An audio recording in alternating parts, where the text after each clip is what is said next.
Great. Steve Earle.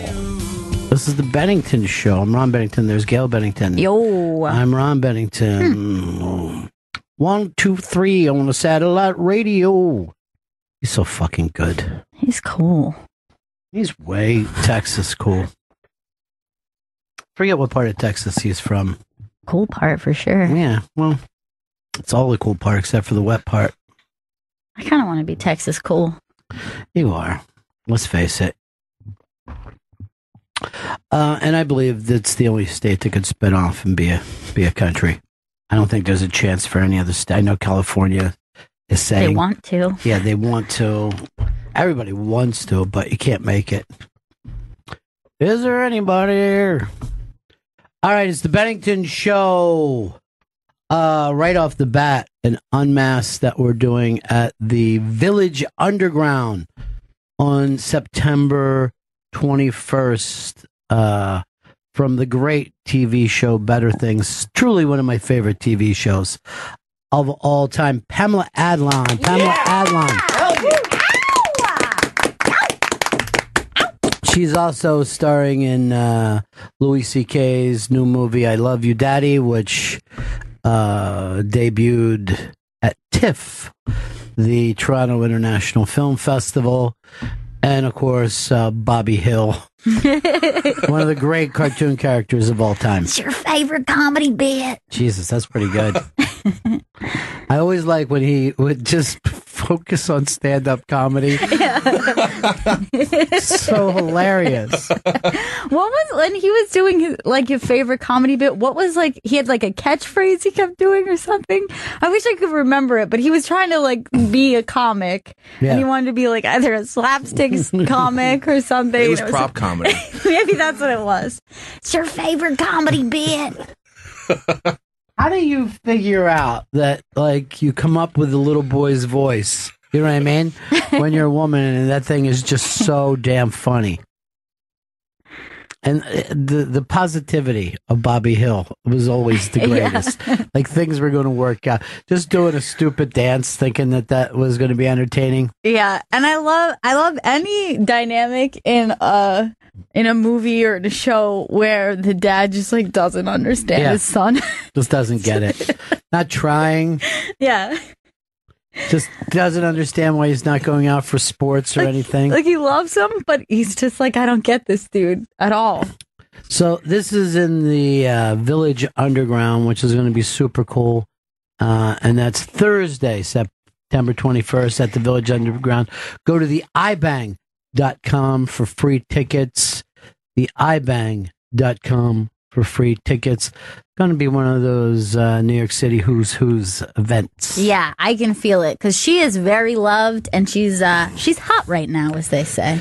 To me, she's always been hot, and I'm going right back to Grease too. From that point on, I was a fan and have been a fan of all of her stuff. And this Better Things, man, those little girls that they have on that show. I know.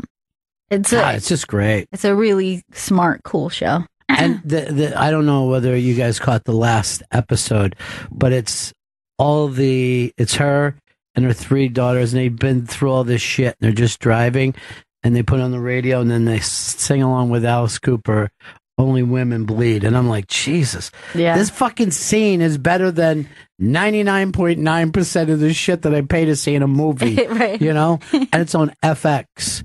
So Pamela Adlon, Unmasked, Thursday, September 23rd, 5 p.m., Village Underground, the ibang.com for free tickets. That's the ibang.com for free tickets. This is going to be a blast. It's going to be one of the best ever. Yeah, I'm so excited about it, and this is going to be a big one.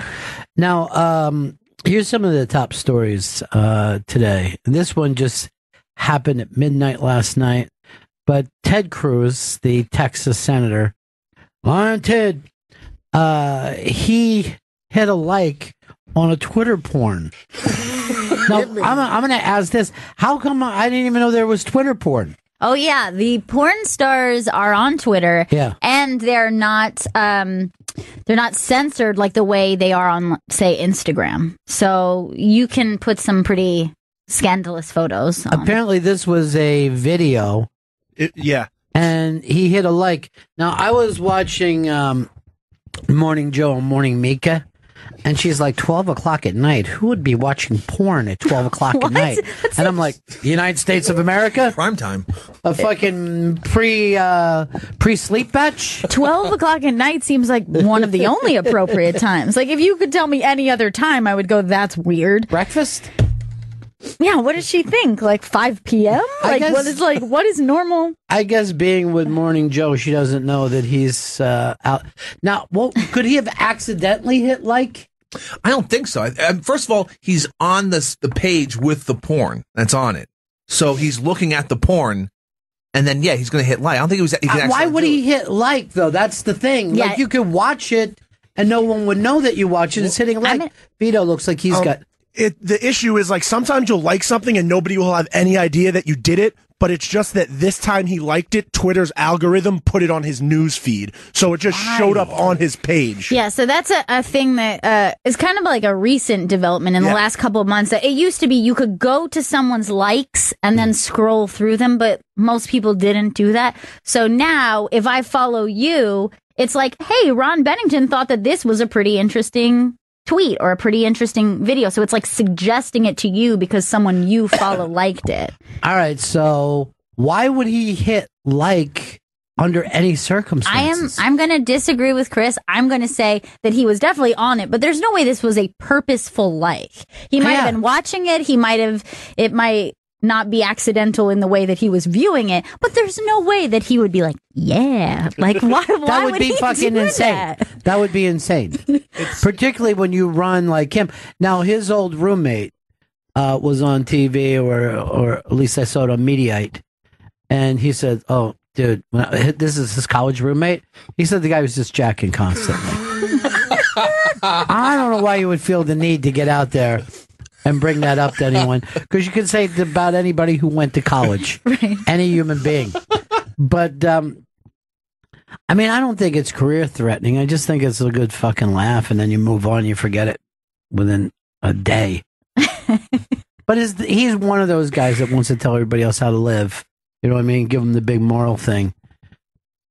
I don't see how anybody could be up there 12 o'clock at night and you're watching porn. Reality Kings? The fucking game just ended.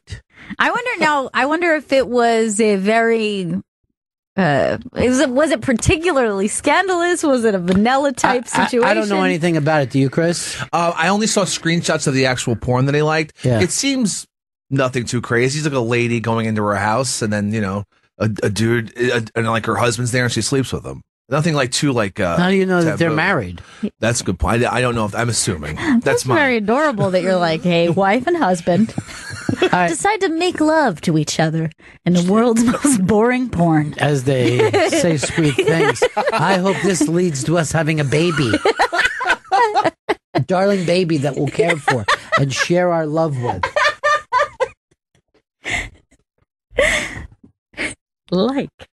On the satellite radio, liking porn on Twitter. Okay, Jason in Toledo.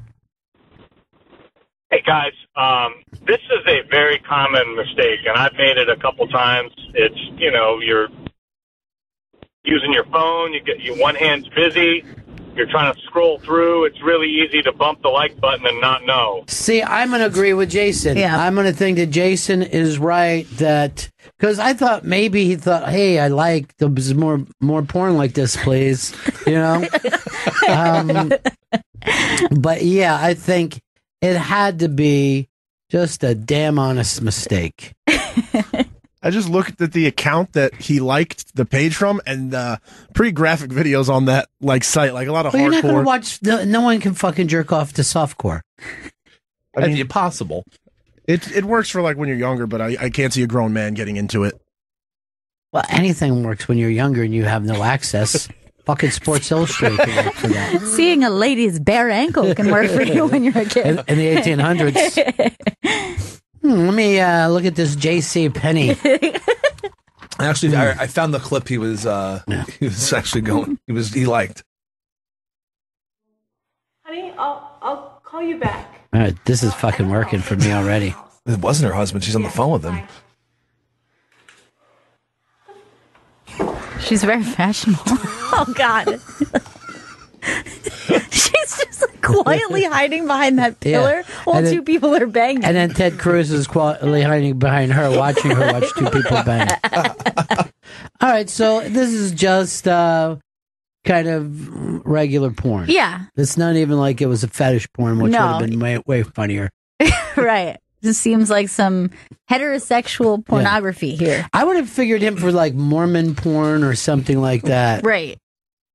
Or Amish like stuff. Sometimes, the reason I asked is sometimes when you are a very conservative religious, sometimes it might be like the complete opposite. That's why bananas, just as crazy as to be. Yeah. Which, if you've been, when Gail says the craziest you can be, if you've watched porn for more than 2 months, that's exactly where you are. Right.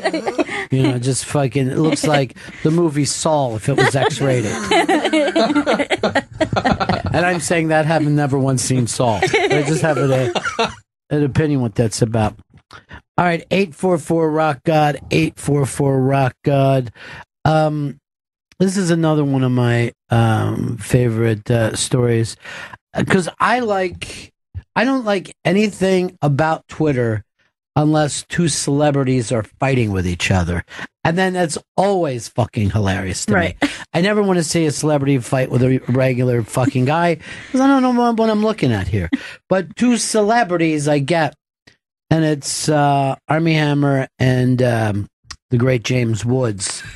Now, the great James Woods was disgusted by a movie that Armie was in because it's gay or something along that. I don't even know what the film is, but what is it that James Woods said? He tweets, as they quietly chip away the last barriers of decency, #NAMBLA. Yes, so the idea is that the one lover is a little bit young, the other is old. I think it's like 24 and 17 or something along that line. Yeah, that's it. Yeah, 24-year-old man with a 17-year-old. Now, it's unusual for one artist to be disgusted by another artist. You know what I mean? Like, you're like, hey, it's fucking film. You made it because you think it's art. Or B, sometimes you just got to make films. Sure. Gotta get work. And James Wood has made both. He's made great, and you can say that about everybody. Yeah. You've made great fucking pieces of art, and other ones you're like, all right, you're keeping your head out there, You don't want to go 2 years without making a film. Right. Let people see your face. So then what did Armie write back to him? He says, didn't you date a 19-year-old when you were 60? He makes great points. Well, it's always funny to me about movies and how people take them. There is some people now that think that Gone with the Wind should only be shown in a museum, no longer released to people because it glorifies the South. And I'm like, we make movies that glorify serial killers. Yeah. We make movies that glorify vigilantism. We make all kinds of crazy fucking movies. Because one is politically strange right now. Why would you now say, oh, you don't want to see that movie? Yeah, that's dangerous. I dare anyone to watch Gone with the Wind and enjoy it. I don't know what fucking people can sit through that hideous film. And I watched it. It took me 3 fucking days of like, I can't. I mean, I did it kind of recently, a couple years, only like 2-3 years ago. I watched it, and I think at first I was like, "Oh, this is really bizarre. It really glorifies the South," and then at the end, you're just like watching a movie. Right? You're just watching a drama, and that goes for. If you use that standard, there is not any early film that you would be able to watch. There are so many films that I watched when I was studying early film that you would be like, that's racist, that's sexist. There are ideas that are outdated, but it doesn't make the work not important or valid or interesting. There are movies now that are racist and sexist. Totally. There are movies now that glorify the mob or drug dealing or being a fucking bad cop, whatever. You're watching a fucking movie. You're not voting for president. It's watching a movie. And how many people have seen The Godfather and they didn't go out and join the mob? You know what I mean? Yes. Right. Vito's family. That's different. yeah. They watched The Godfather and they said, this is the way we are now. But yes, every time you watch something, first of all, even if you look at these superhero films, they're sick in terms of they're willing to destroy cities, but then we feel good because Superman fucking picked his girlfriend up and flew her away. Yeah. In the meantime, you're like, is that 2 million people dead in Metropolis while you're fucking fighting with, I don't know, the Hulk or Evil Hulk or She-Hulk? I don't know who all these people are. But yes, things, but you do have to look at it as it's also a movie. Yeah. I mean, D.W. Griffith, like those early movies, they're still like important and valid to watch. I remember watching Broken Blossoms for the first time, and that's like a Lillian Gish. It's a super old Lillian Gish movie, and it's pretty interesting because it's like an early romantic, dramatic. You're like, oh, they're really figuring all this shit out. And then the whole time, it's just like a white guy playing a Chinese guy. And she's like, Chinky, why are you so good to me? And you're like, really? Yeah. Did she really say Chinky? She says, Chinky, why are you so good to me? Yeah. And that was supposed to be crazy because everyone was treating him like he was disgusting for kind of being with this white girl. But they were like, well, this is amazing. This guy's supposed to be Asian and she's white and it's a love story. Yeah. You know what I mean? At the time, it was progressive. It would be progressive. Yeah. Well, there was some people like would get mad over Jack Benny in Rochester, right? Because he had a black servant.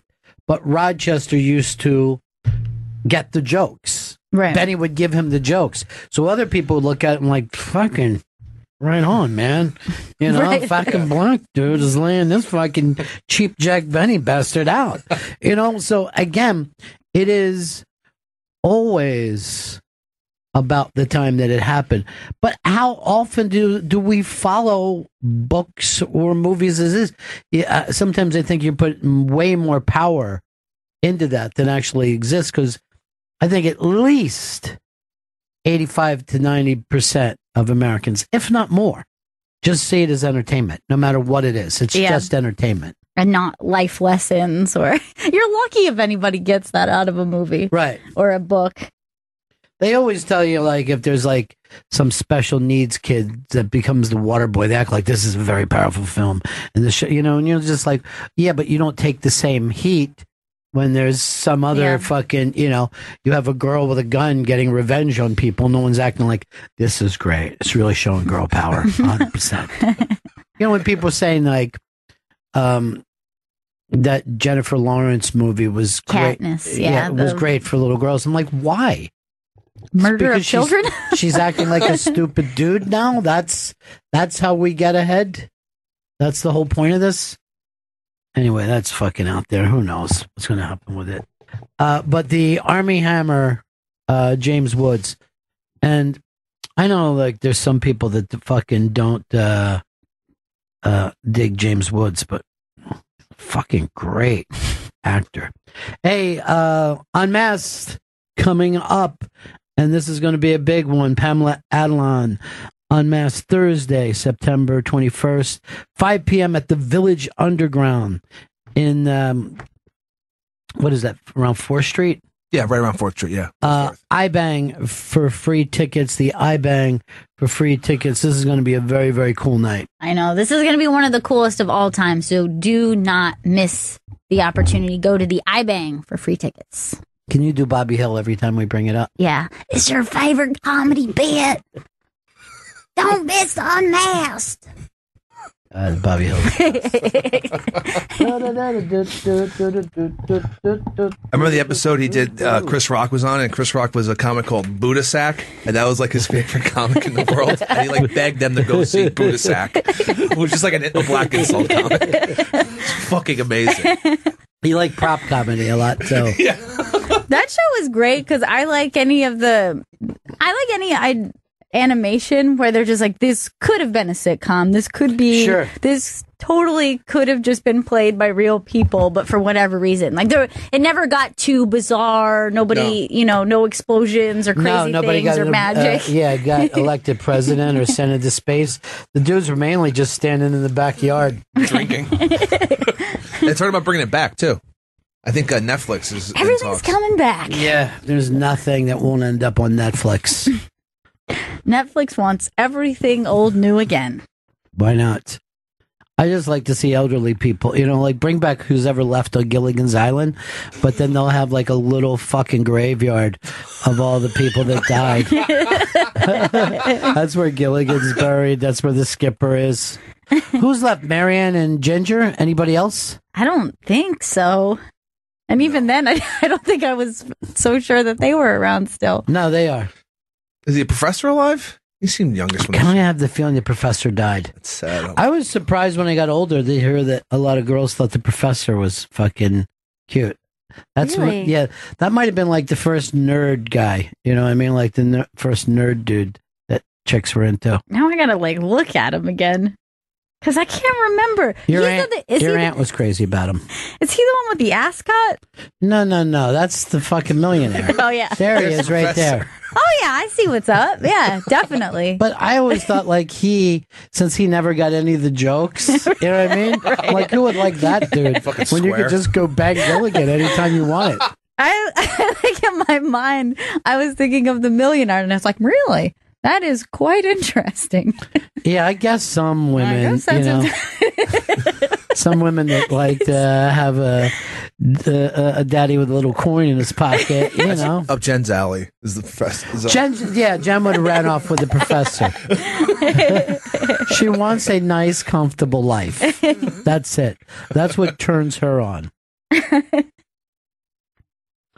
That was, I think, I'm just trying to think of shows that most people saw in reruns, right?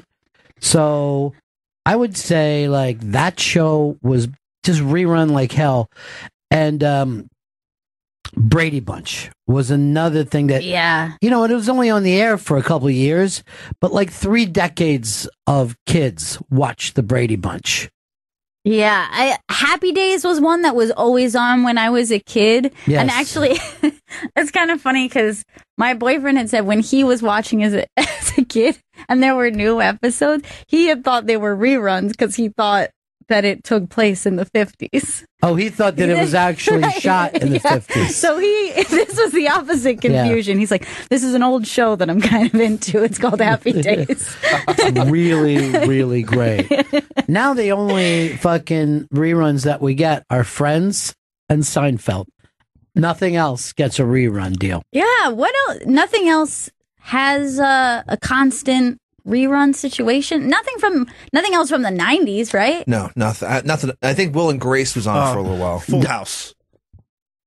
But still? Yeah, Full House is still rocking on Nick at Night like every night. Yeah, but let's not talk Nick at Night. Let's talk rerun time. Because Nick at Night, you can see everything. Right. But I'm talking about when the local fucking Akron station, the local Philly station, those things that sell, it's always Seinfeld and Friends. As a kid, I watched pretty much every episode of Taxi. That was like in the Seinfeld slot at 11 o'clock.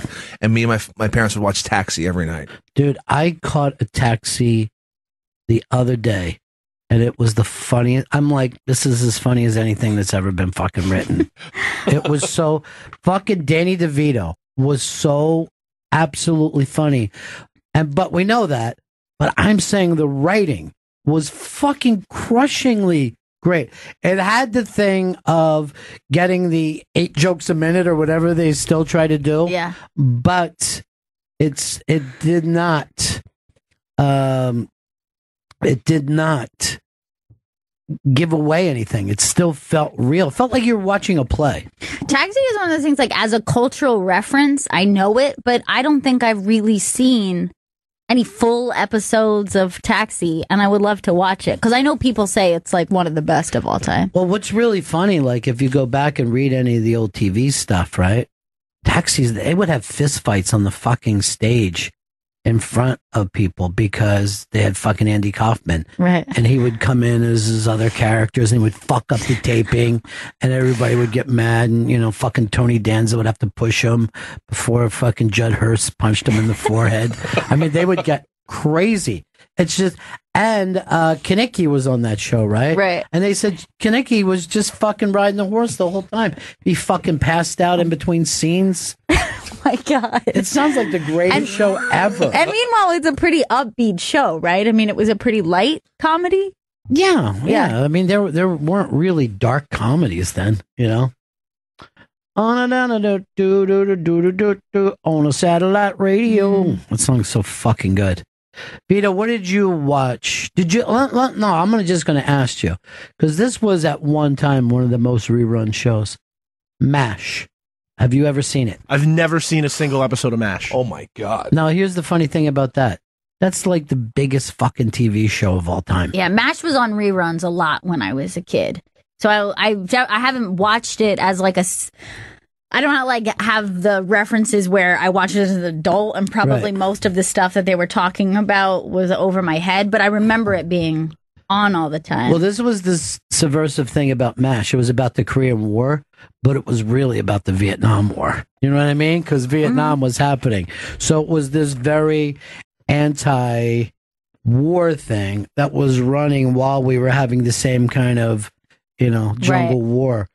And so the references, they were referencing things. But it was so big that when they had their last episode, it was bigger than the Super Bowl. There was like 150 million people that watched the last episode of MASH. That is so crazy. It's especially crazy now just with how segmented entertainment is for everyone to think that like people were like, well, you'd be crazy if you didn't watch this one show that everybody watches. Dude, I did an unmask with Alan Alda, and I felt nuts throughout the whole thing. I just was trying not to yell out Hawkeye the entire time I talked to him. Because he was, you know, just absolutely massively big. So you never saw... I'm going to ask you this one. Cheers. Did you see Cheers? Yeah, I watched a few months ago. I went through Cheers on Netflix, but I never saw it. It like sporadically would show up on TV Land, but it never had a big rerun presence. The best thing is that it did just before you were born. Yeah, it was on reruns for sure, but that was before. So, but when Vito was going through and binging it, he would want to have discussions about Cheers, and I'm like, look, dude, I can't recall what you're talking about. That was so long ago. And he's talking about it like, so last night on Cheers, he literally said that to me. Last night on Cheers, this happened. It's like, no, that was not last night on Cheers. That was last night at your house.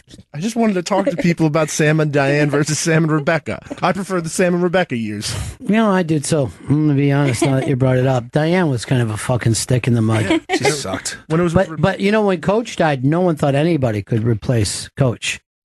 And then, you know, Woody actually, it was very smart when you take the character in a different way rather than having like another old guy who was also a coach. That's always a mistake.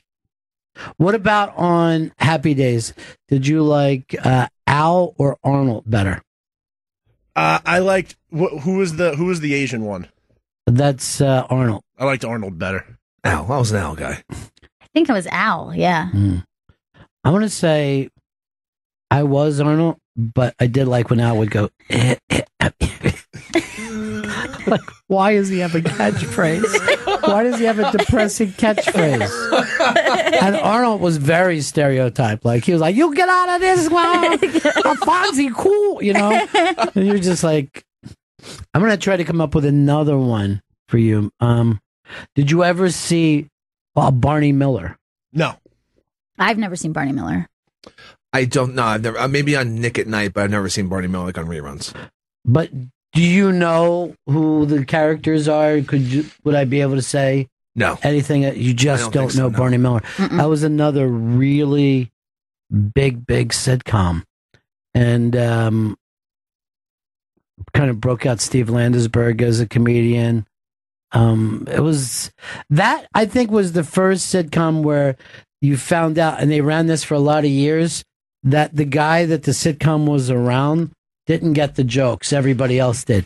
He was the straight guy surrounded by lunatics.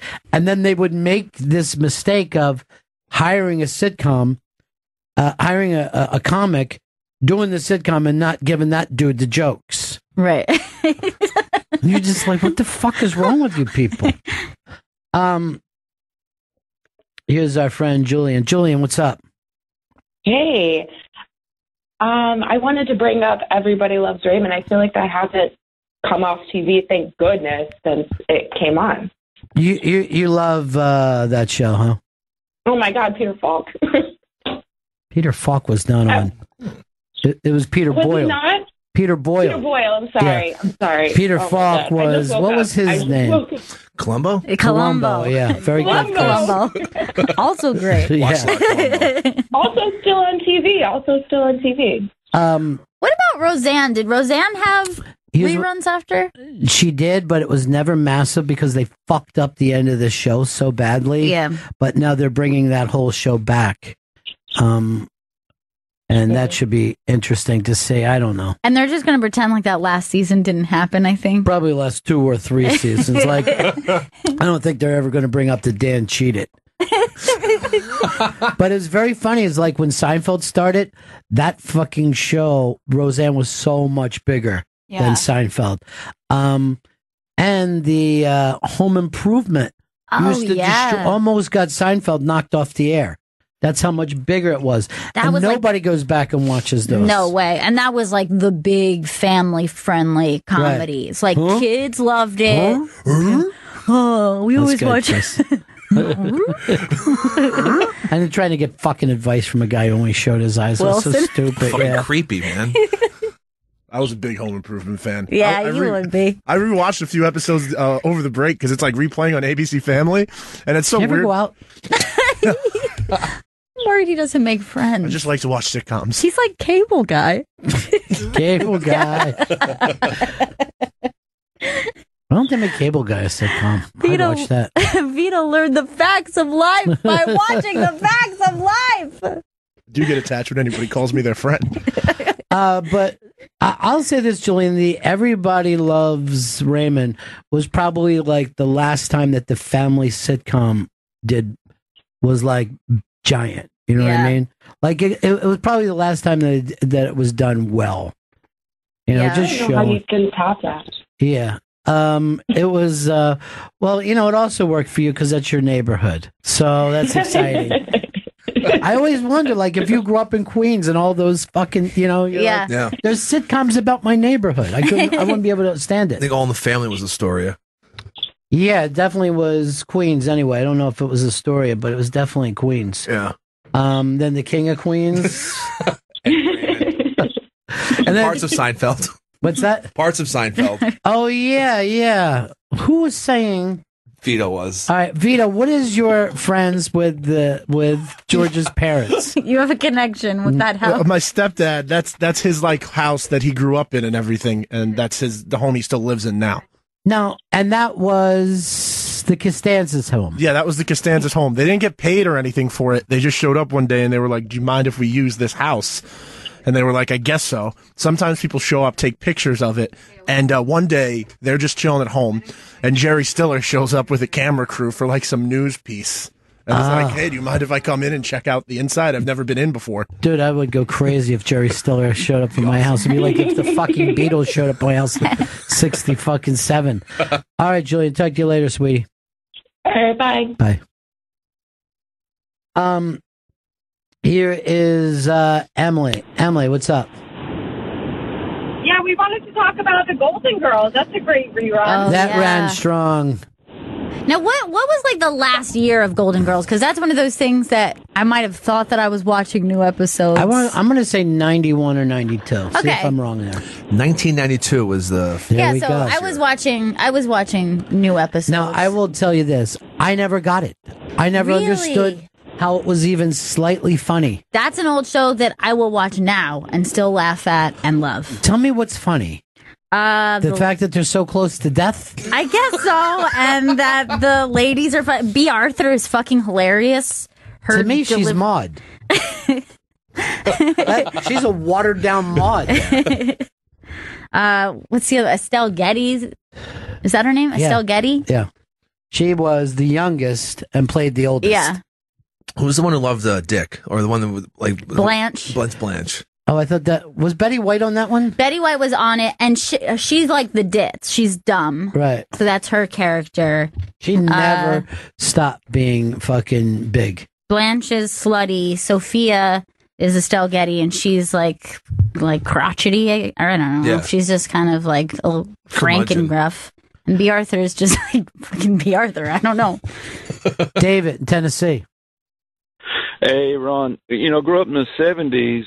The reruns I grew up watching were like Batman and the Monkees, the Beverly Hillbillies. The Beverly Hillbillies ran probably throughout the 60s, the 70s, and into the 80s.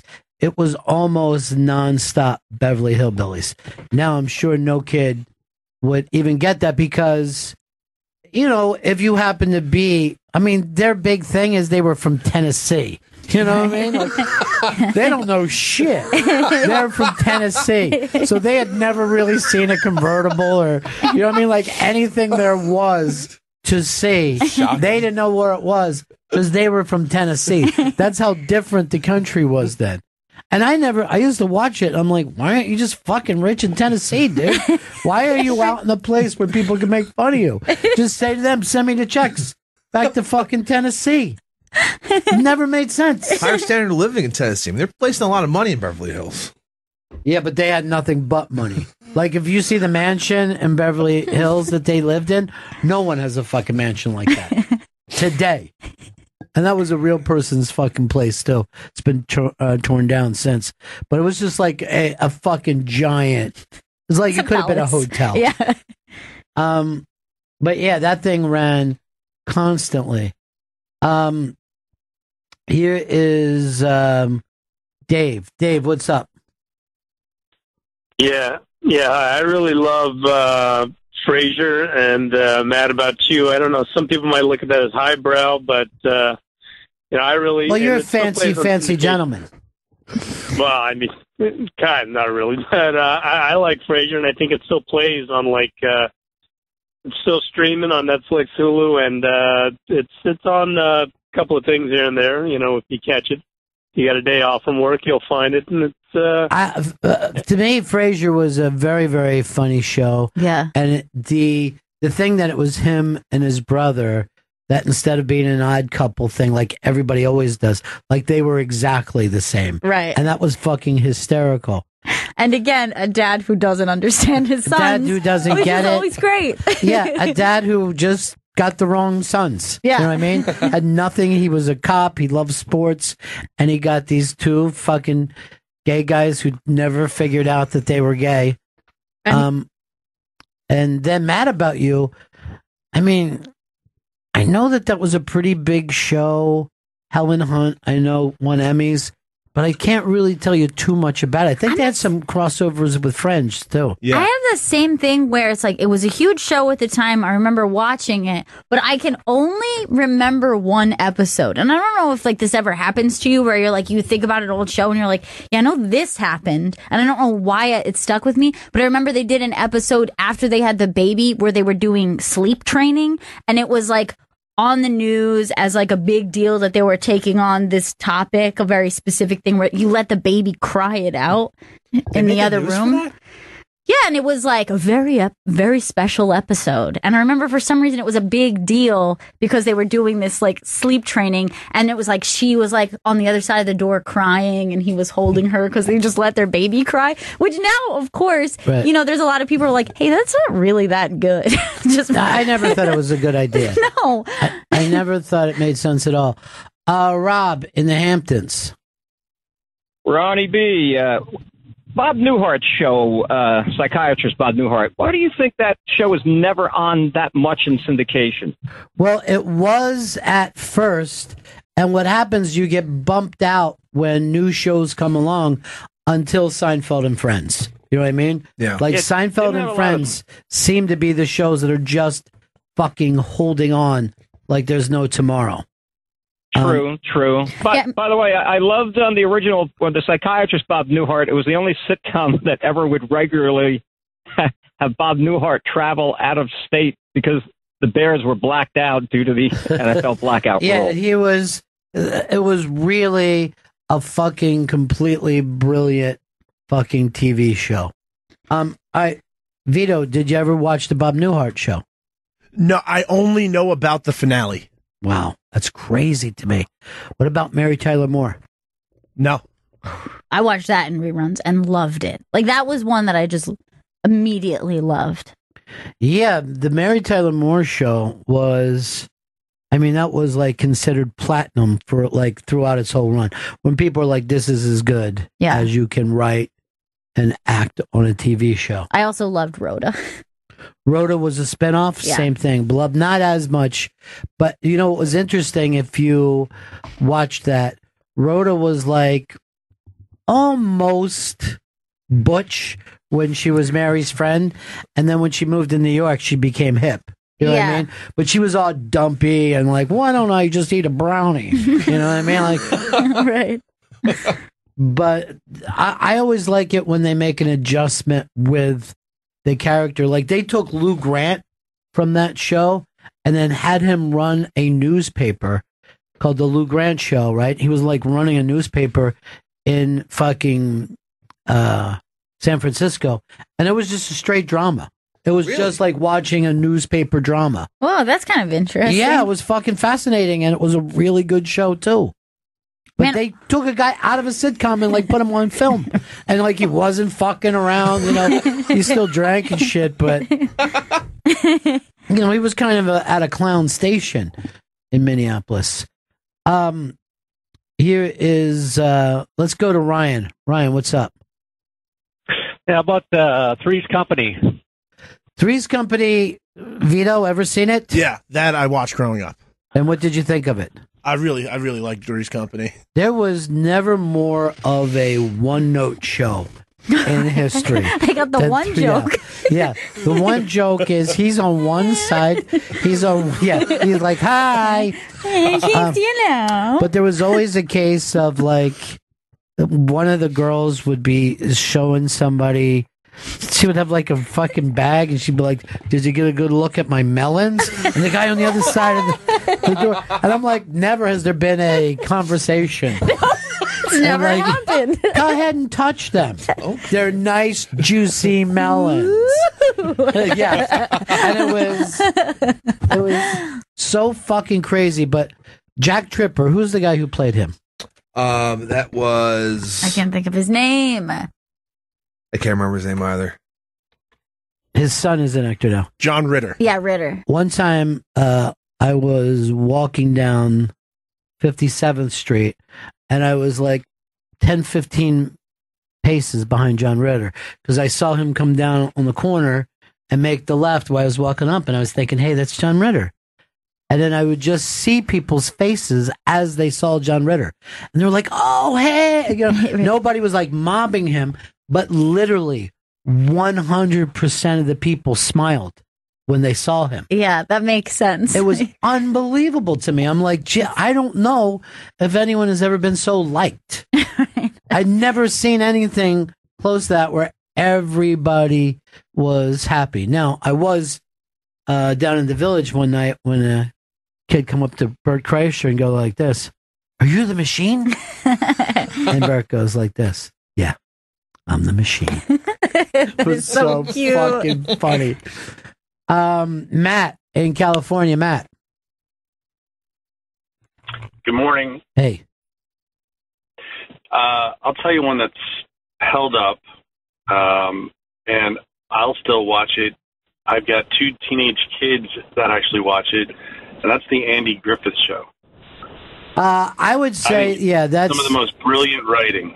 It's real gold standard, and the 3 kind of the 3 shows would be like Lucy and Desi, The Honeymooners, and the Andy Griffith Show, where like they're in black and white, and people would still watch them. I can remember crying laughing at Lucy, just like really being so silly, sitting with my grandmother, and the both of us just like crying, like laughing. And my grandmother was like, I got to pee. Like she was jumping up because she was afraid she was going to pee herself.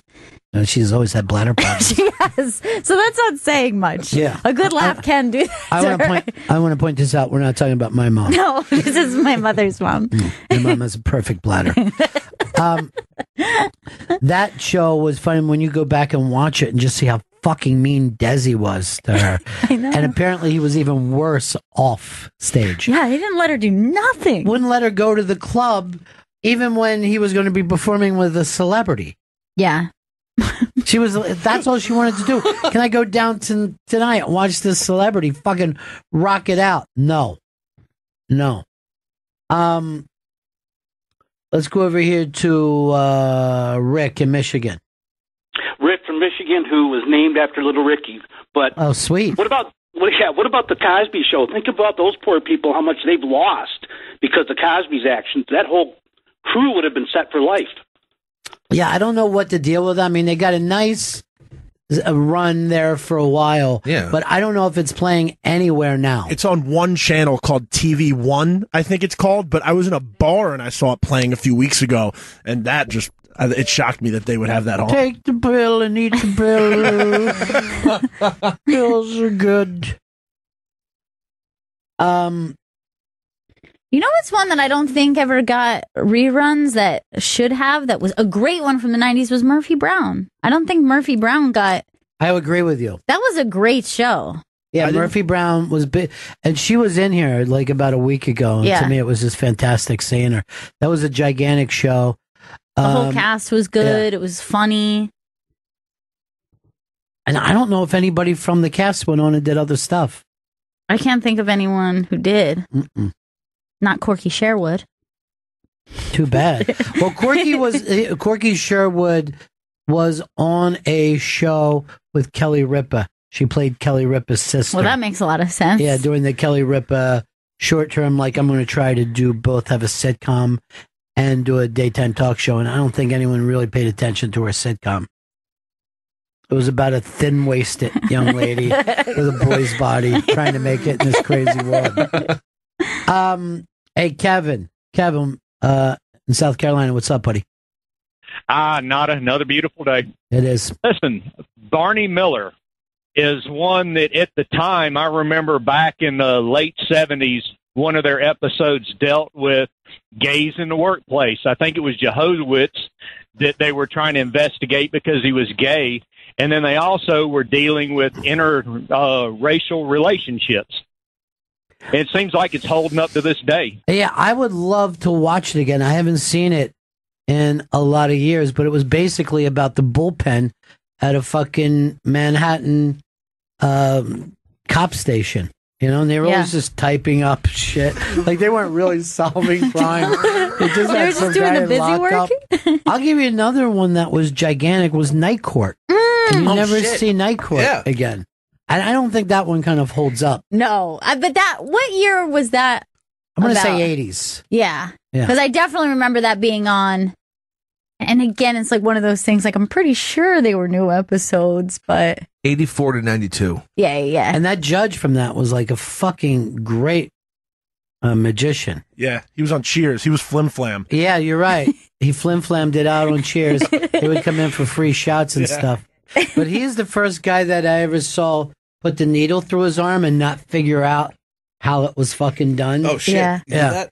I think it was Harry the Hat on, wasn't he on Harry the Hat on Cheers? What we just said. You said Harry the Hat? I thought you said Flim Flam. He did say Flim Flam. Yeah. Why didn't you correct him? It was Harry the Hat or Flim Flam? Well, his name was Harry the Hat, but they all called him Flim Flam because he'd come in and he'd rip them all off. Right. You got caught up because you're doing stuff on there? Yeah. All worked out, though? It's vague answers. Nothing worked out. Is it in the system? There's no reason to stop there, right? No, there shouldn't be, no. Okay. Is anybody checking them? We're checking. John in Philadelphia. John. Ron B. Yeah. Calling from your neck of the woods, Delaware County. Sweet. Delco proper. This time of year. I got What's Happening. Now, Vito, I'm sure you never saw What's Happening starring the great rerun. I've heard of it. I know that it was a fat guy that danced with overalls and a beret. Let me just tell you, Rerun to me was one of the great actors of all time. Always had baggy pants. Always was doing some pre-breakdance dancing. It kind of looked like Jackson 5 dancing. Hey, Sean, what's up? Hey, Ronnie B. First off, you was talking about Three's Company. The spinoff that they had, Two's a Crowd. How hot was his wife on there? I don't even think I remember Two's a Crowd. I don't know if I knew that this. I remember the Ropers being a spinoff. All right, what were you going to call about? You get cut off? Right, and then Benson. Oh yeah, Benson. This is now. Are any of you guys familiar with Benson? I don't think so. I've heard of it. I've never seen it. Go back if you ever get the chance. Benson, I believe he was the black. I don't know what it like a butler for a governor. What? But he would always have like ideas and shit for the governor. And he was very saucy and mean, and very putting down everybody around him. But if you ever get the chance to see it, Jerry Seinfeld, young Jerry Seinfeld, was on there, and he was so wooden and so shitty that they fired him. Really? Yeah. Wow. Yeah.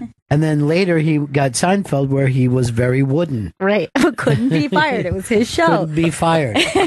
Yeah. I mean, he was always a weak link in the acting department on that show. Like, he really stuck out. He looks like De Niro on Seinfeld compared to the way he was on Benson.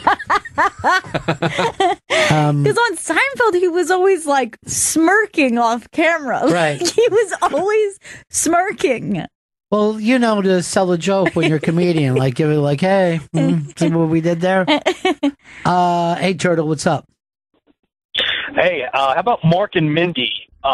For about a decade after that quit running, it was huge. It was everywhere. Now, Mark and Mindy, they didn't do enough episodes to get, they always want you to have a minimum of 100. And I think Mark and Mindy might have ran 4 years. And the show really went downhill fast. I don't know what it was, but like the first season, everybody thought was pretty genius. The second season, they were just changing shit up and, Jumped the shark pretty quick. Yeah, they literally did do a jump the shark. And they actually, I think if you go back in the ratings, they went from way high up to just barely holding on for like the past 2 years. Well, it was less about Mork and Mindy and all about they were just bringing in more improv people. Right. And the nuttiest went on. But people liked the chemistry between the sweet girl and the nutty guy. Right. The first season. Here is Dean. Dean, what's up? Hey, Ron, when you were talking about when they put a comedy series on, then they don't let the comedian be the funny guy. Yeah. I used to love the show, I think it was Mr. Rhodes with Tom Rhodes on it. Yeah. I thought it was one of the best TV shows, and he's one of my favorite comedians. Well, he's one of my favorite comedians, too.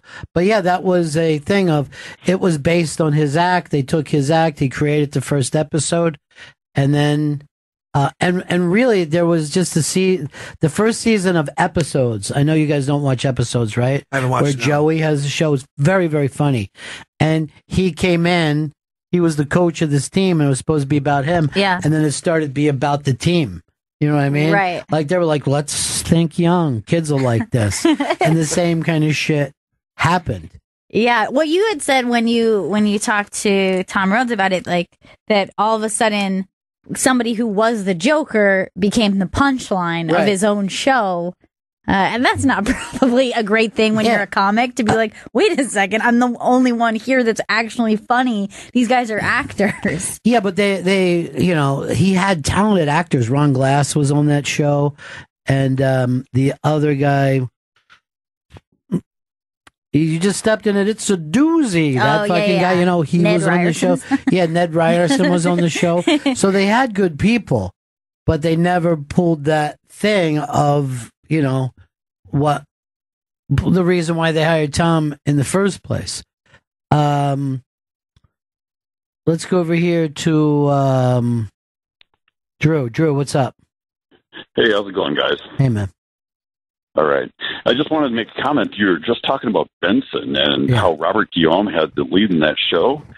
That was actually a spinoff from Soap, which was a controversial, hilarious show with Billy Crystal as a gay guy, and then Robert Guillaume played their black butler. Yeah. Yeah. So that gave birth to the Benson sitcom. Yeah. Well, when Billy Crystal was on that show in the 70s, right? It was considered a very daring thing for him to play gay. Like, people were like, this young man may have destroyed his career. And he, I went and seen him do stand-up back then, and he did this long bit on how people would see him in the airport and yell, hey, new F word at him. Oh, my God. Yeah.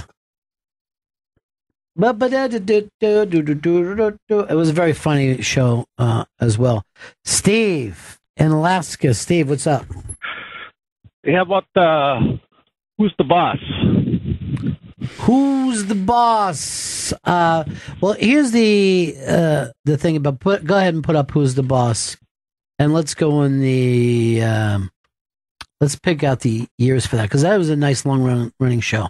Who's the Boss was on from 84 to 92. All right, and the two big stars? That was Tony Danza. Judith Light. And Judith Light had a long run a really long run as a soap opera actress. And then Tony Danza was like, I don't know, 8th on the call sheet probably for Cheers, but he worked 5 years on Cheers, and he went from being a boxer. I think he was still boxing when he was on Cheers, right? Wow. Wasn't an actor. And then picked up that show. So he's had something like 11, 12 years straight as a fucking primetime hit shows. Yeah, that's it's almost impossible. I don't even remember him on Cheers. I'm sorry, not Cheers. He was Taxi. Oh, yeah, Taxi. He was Taxi for 5 years, and then moved over to have his own show. It's very rare. Frasier got like a 20-year run from playing Frasier, and again, 9th or 10th on the call sheet, becoming the star and having a long run like that. And probably at one time, he was, the highest paid person on TV. I remember not long ago, there was a rerun of Who's the Boss on, and it's just like, it's always great to just like rewatch those kind of like really broad kind of, yes. Like it just like gives you a look into it. But there's like, the thing is, Alyssa Milano is getting older and she needs a bra, and he has to like help her, give her money to buy a bra, right. And he's all like uncomfortable about it, and she's like, oh, I wanted the one with the little bow on it. Like, so everyone would see it. And he's like, hey, who's going to see it? So, like, that is so broad and hilarious. Yeah. She's like, the other girl's in the locker room. He's like, oh, okay.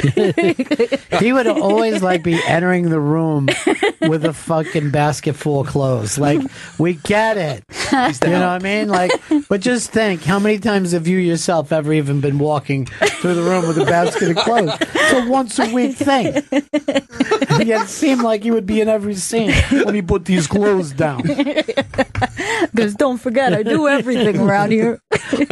I mean, are you the boss or am I the boss? I feel like I'm the boss. Tony Danza. All right, but why is it... Now, we could sit around and talk about these shows, and I could swear, like, if Vito hasn't seen one, I swear, just watch it. You'll love it, right? How come that doesn't work with dramas?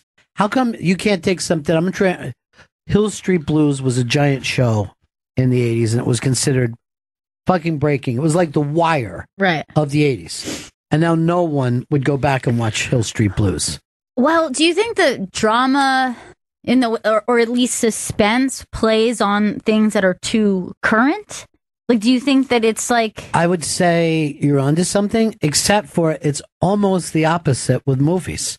Dramatic movies, it feels like you could watch, and then you go back and watch a comedy, from the 70s, and you're not going to laugh the same way you would have in the 70s. I'm saying that because I was just watching High Anxiety, and I remember being at the theater just fucking screaming. You know, and I'm watching, and I'm like, that's kind of amusing. That's a little broad, and that's cheap. But you know what I'm saying, though? You can watch Taxi Driver, right? But why can't you watch Ironside or something like that that people watched every night in the 70s? I think maybe for the reruns of the sitcoms, it's just easier to watch as opposed to investing in an hour of a drama. Yeah, but just again, go back to movies. Why can you sit down and watch a movie from the 40s? You can watch a drama from the 40s and be able to leap right into it. And that's an hour and a half, 2 hours. Yeah, that must be something. Maybe it has just to do with the fact that you can change the time and even the style of jokes, but sitcom as a structure, right, we know it's very comfortable for us. Mm-hmm. So whether it's in the 60s or the 70s or it's a current one, you know, we know that structure of like set up joke, big laugh. And I think that's why they want to bring back any 90s fucking sitcom that they can. Because that structure won't change and it won't look dated. But the dramas do look dated. I mean, if you go back and watch a 70s drama, the amount of slow car chases that take place. Like, if you even watch Chips, you just see a close-up of a guy on a fucking motorcycle, sometimes forever. Just speed up. And do you want this? I went back and watched Miami Vice, and I remember like people were like, "Yeah, I'll be over at your party after Miami Vice."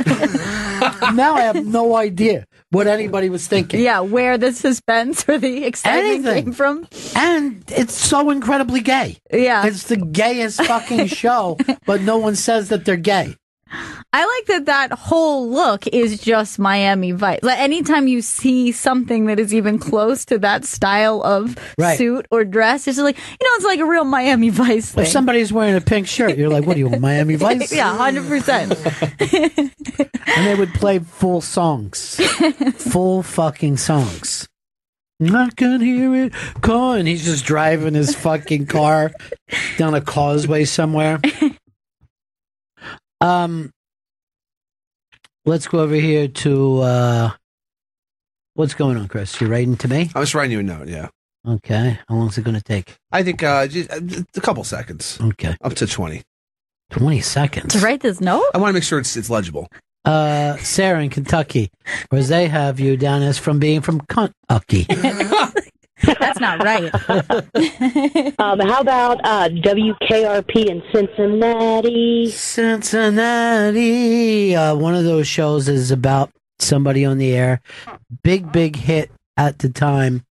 And I'm sure young people have no idea about it now. Yeah. Again, it's one that I know as a cultural reference, but I've never seen an episode of it. Yeah. I couldn't tell you the basic plot or premise. The amount of people who just hung out at the radio station without going home. And what was also funny is there wasn't many young people who worked at this. Was it news radio? No, although there was a newsman and they went into long news blocks. Right. And then there was a morning guy. And then at night, it just got to be some kind of a black, funky soul. Like there was no real, this is what this station sounds like. There's kind of a lot of sitcoms about radio, or like it always seems like radio was at least like there would be like one character who has a show, or I don't know. It seemed like it came up a lot for sitcoms. Yeah, well, it's because you get to see the guy sit and do stuff, right?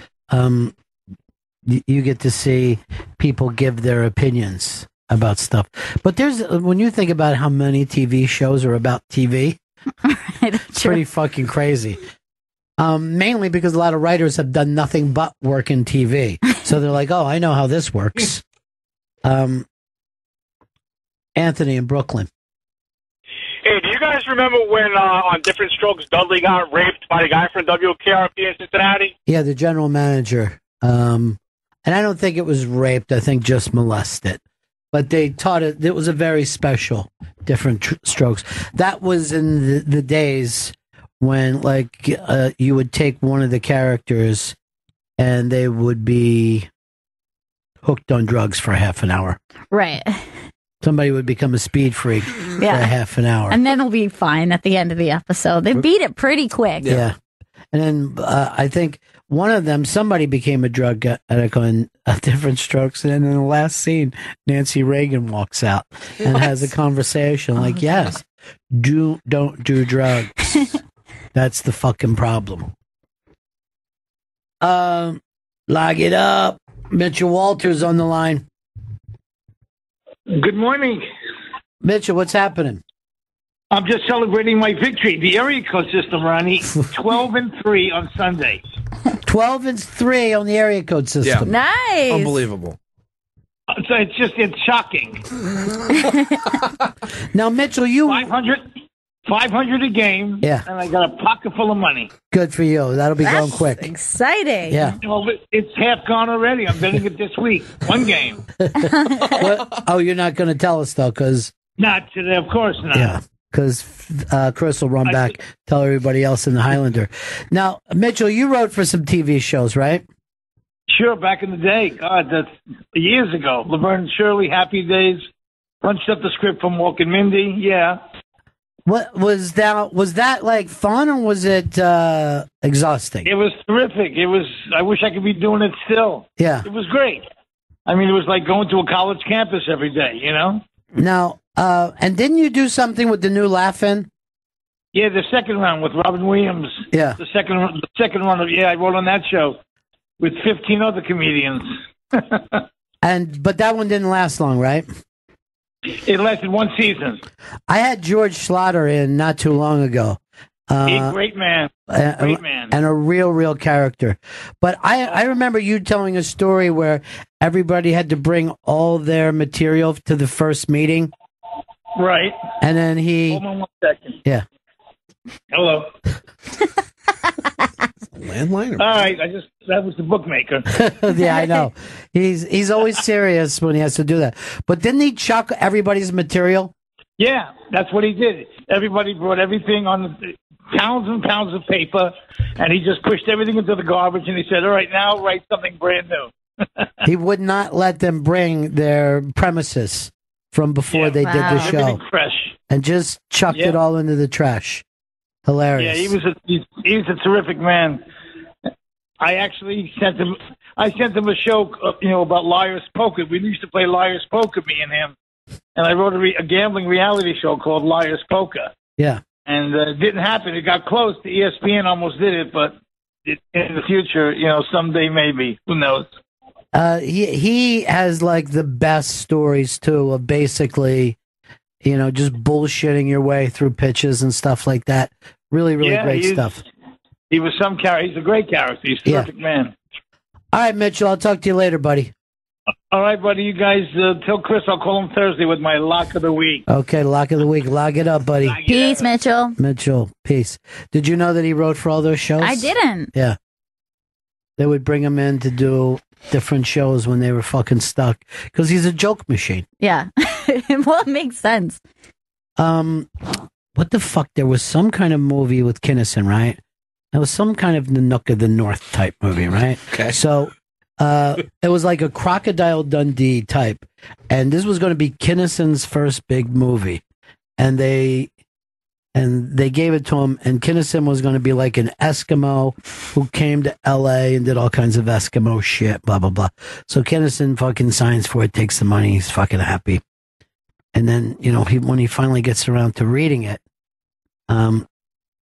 he's like, this fucking shit. So they give Mitchell money and they punch it up and they rewrite it and they bring in the new script. And they're like, what the fuck are you talking about? We didn't act, you're acting in this movie, not reimagining it, right? This is my hired gun.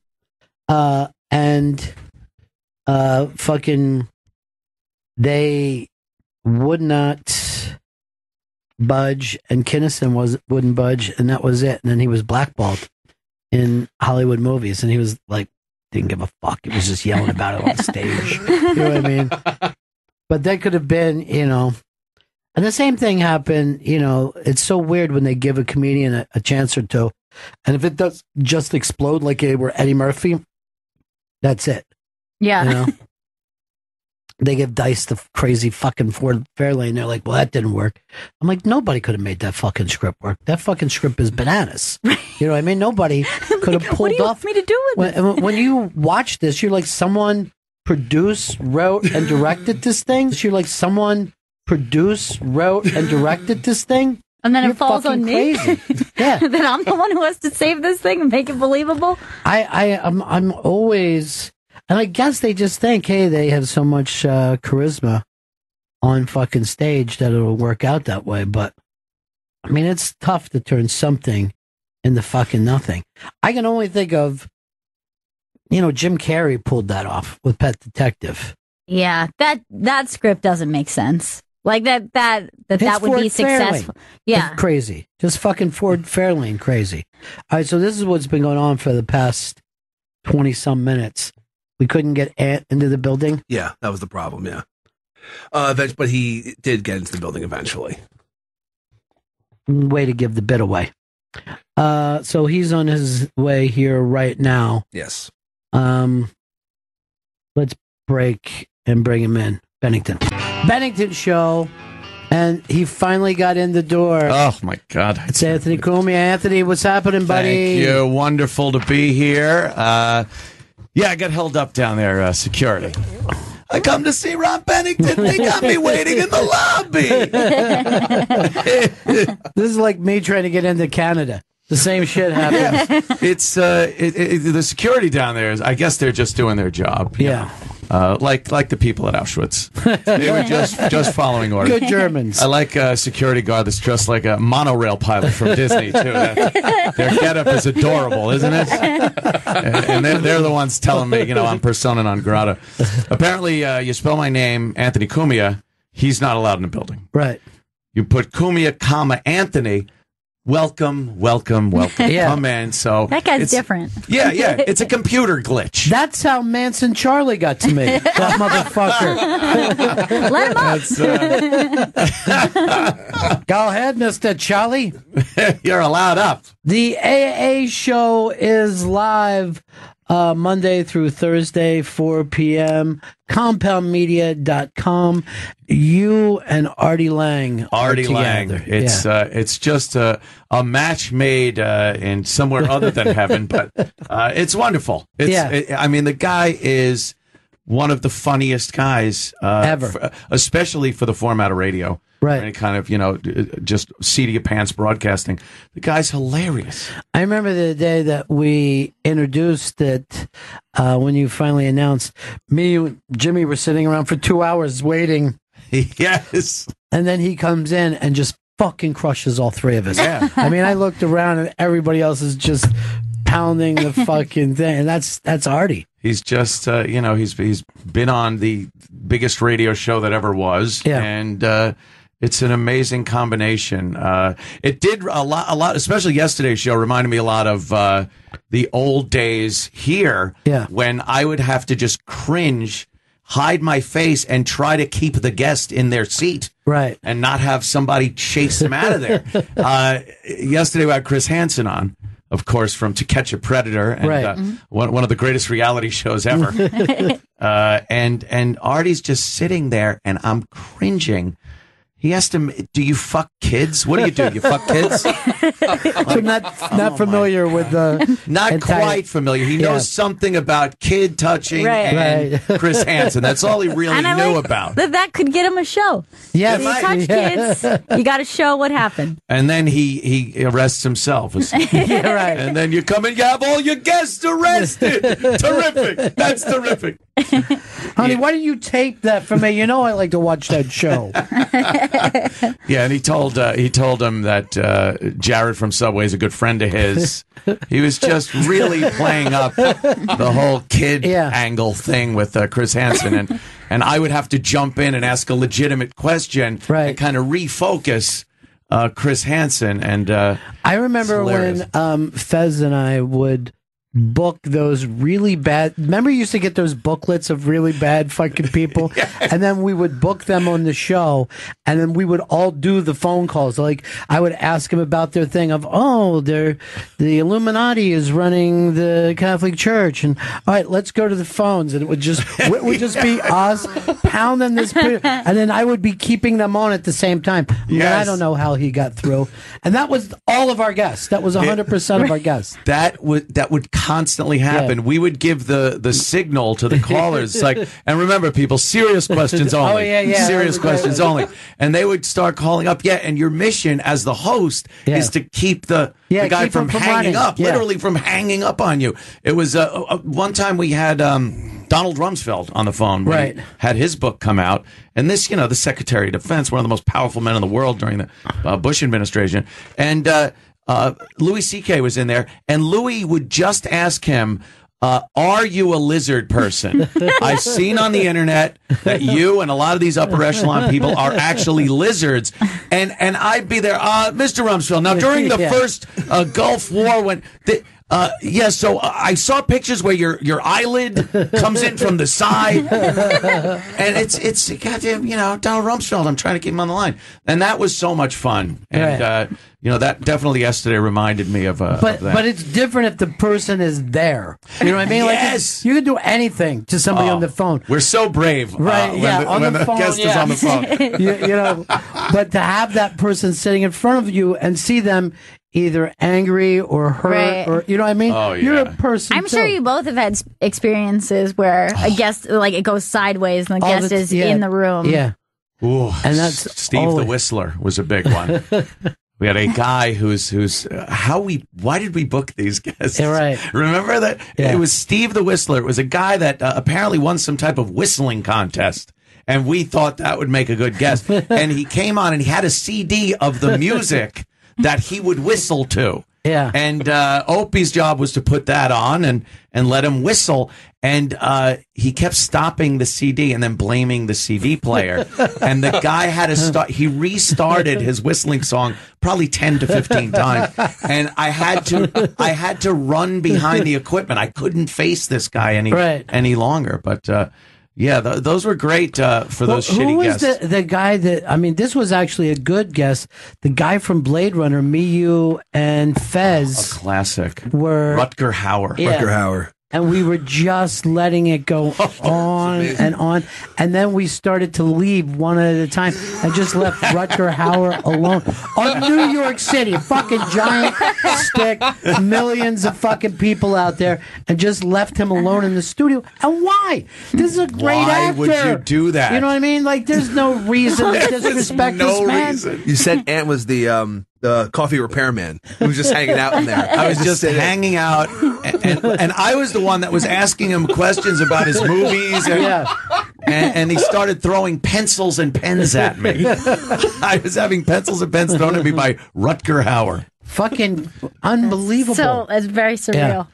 It was just the atmosphere that I think made us do things like that. Yeah, the atmosphere of a fucking pirate ship that was on fire and sinking.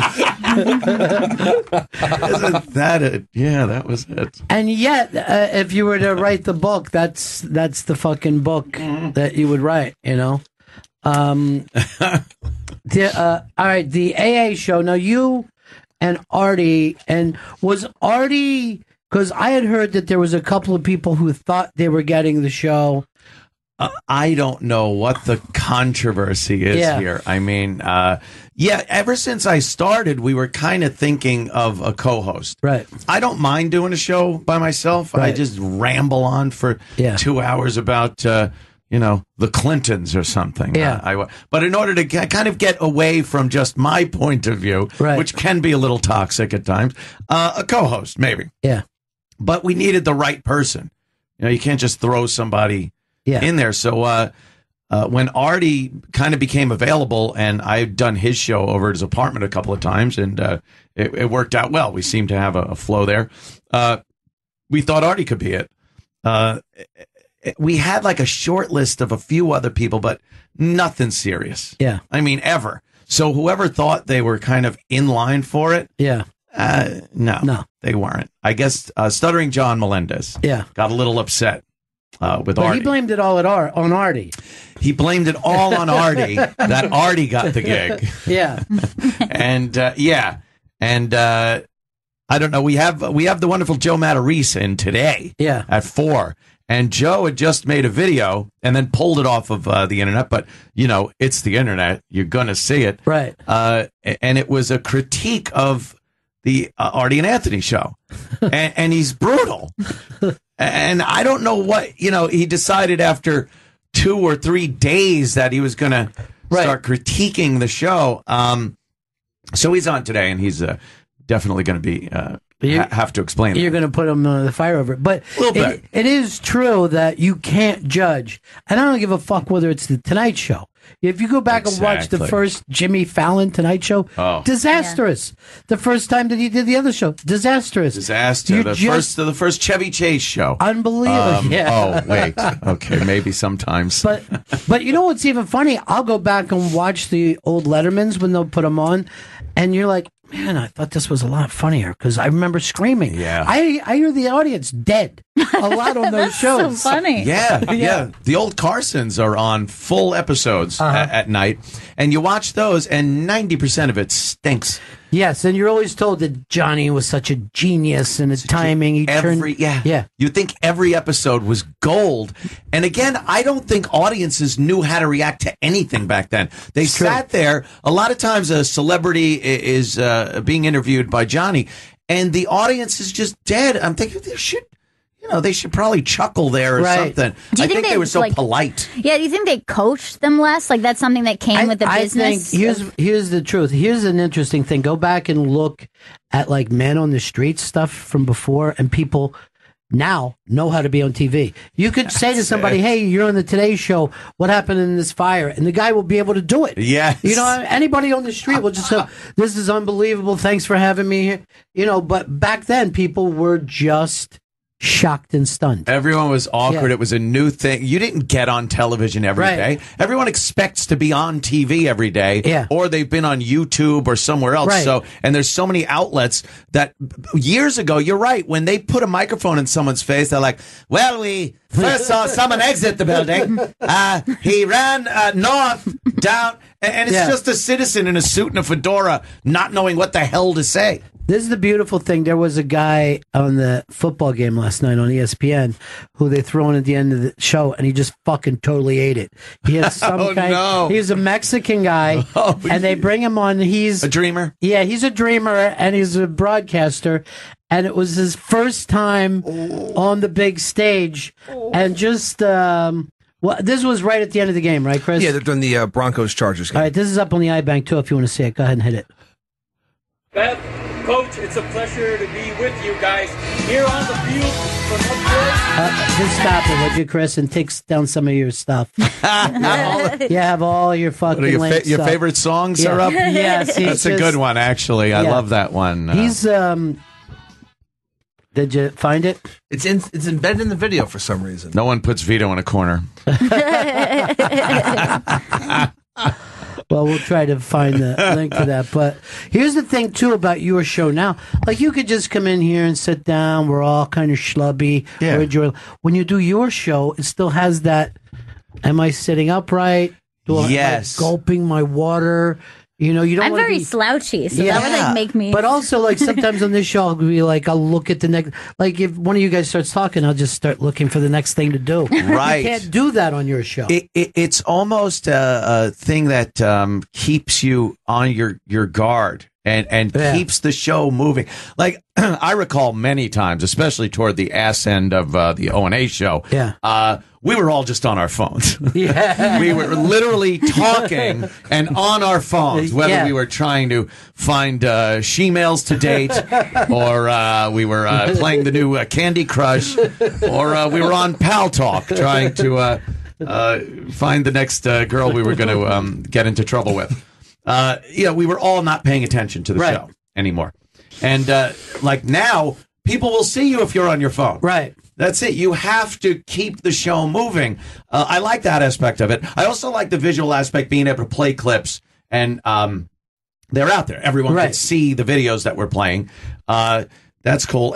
But it is kind of shocking It's me and Artie up there. Look, right. We're not, Brad Pitt and George Clooney sitting there discussing the events of the day. Somebody asked if we should start broadcasting in 4K. I was like, HD is quite enough. I actually want to go back to when I used to watch standard def television with some ghosting from Channel 8. Can we throw in some old ghosting and static? Because we're not HD people. So I saw you guys were in Radar too. Yes, Radar. I don't know what it is. Everybody wants to just pile on and bring people down. Remember they used to put people on a pedestal and then tear them down? Yeah. Well, now as you're climbing from the bottom of the bed, they're just ripping you off the damn thing. They don't even want you to get there anymore. Yeah. So, we all know Artie's had his demons.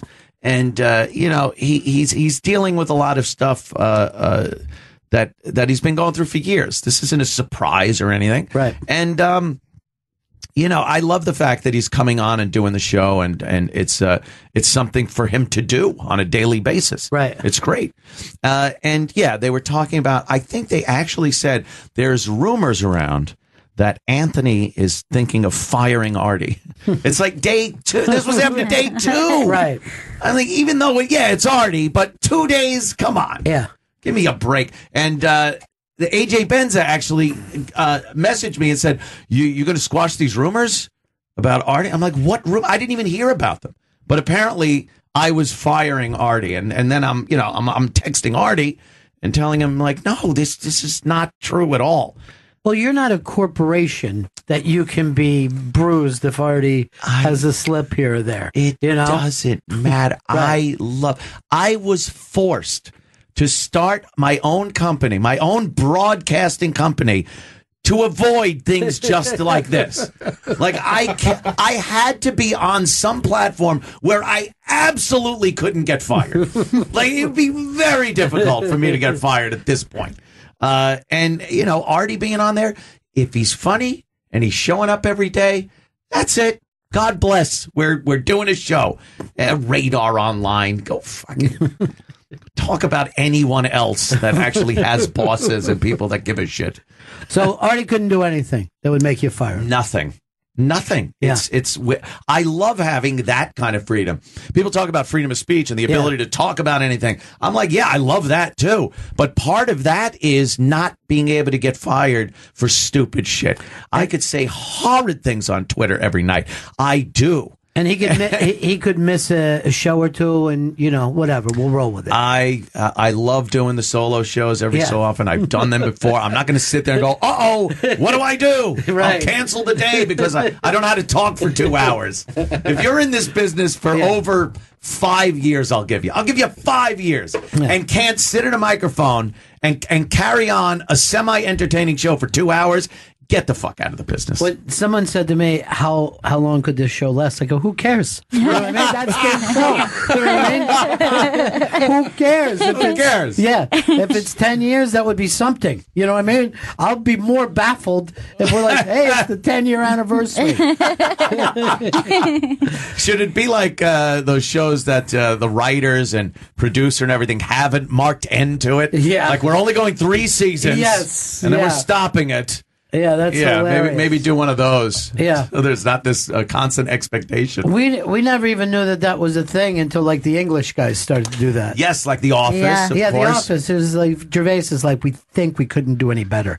You're like, what? We'll run the American Office for 14 years. Do we love milking something until it's just dry as a bone.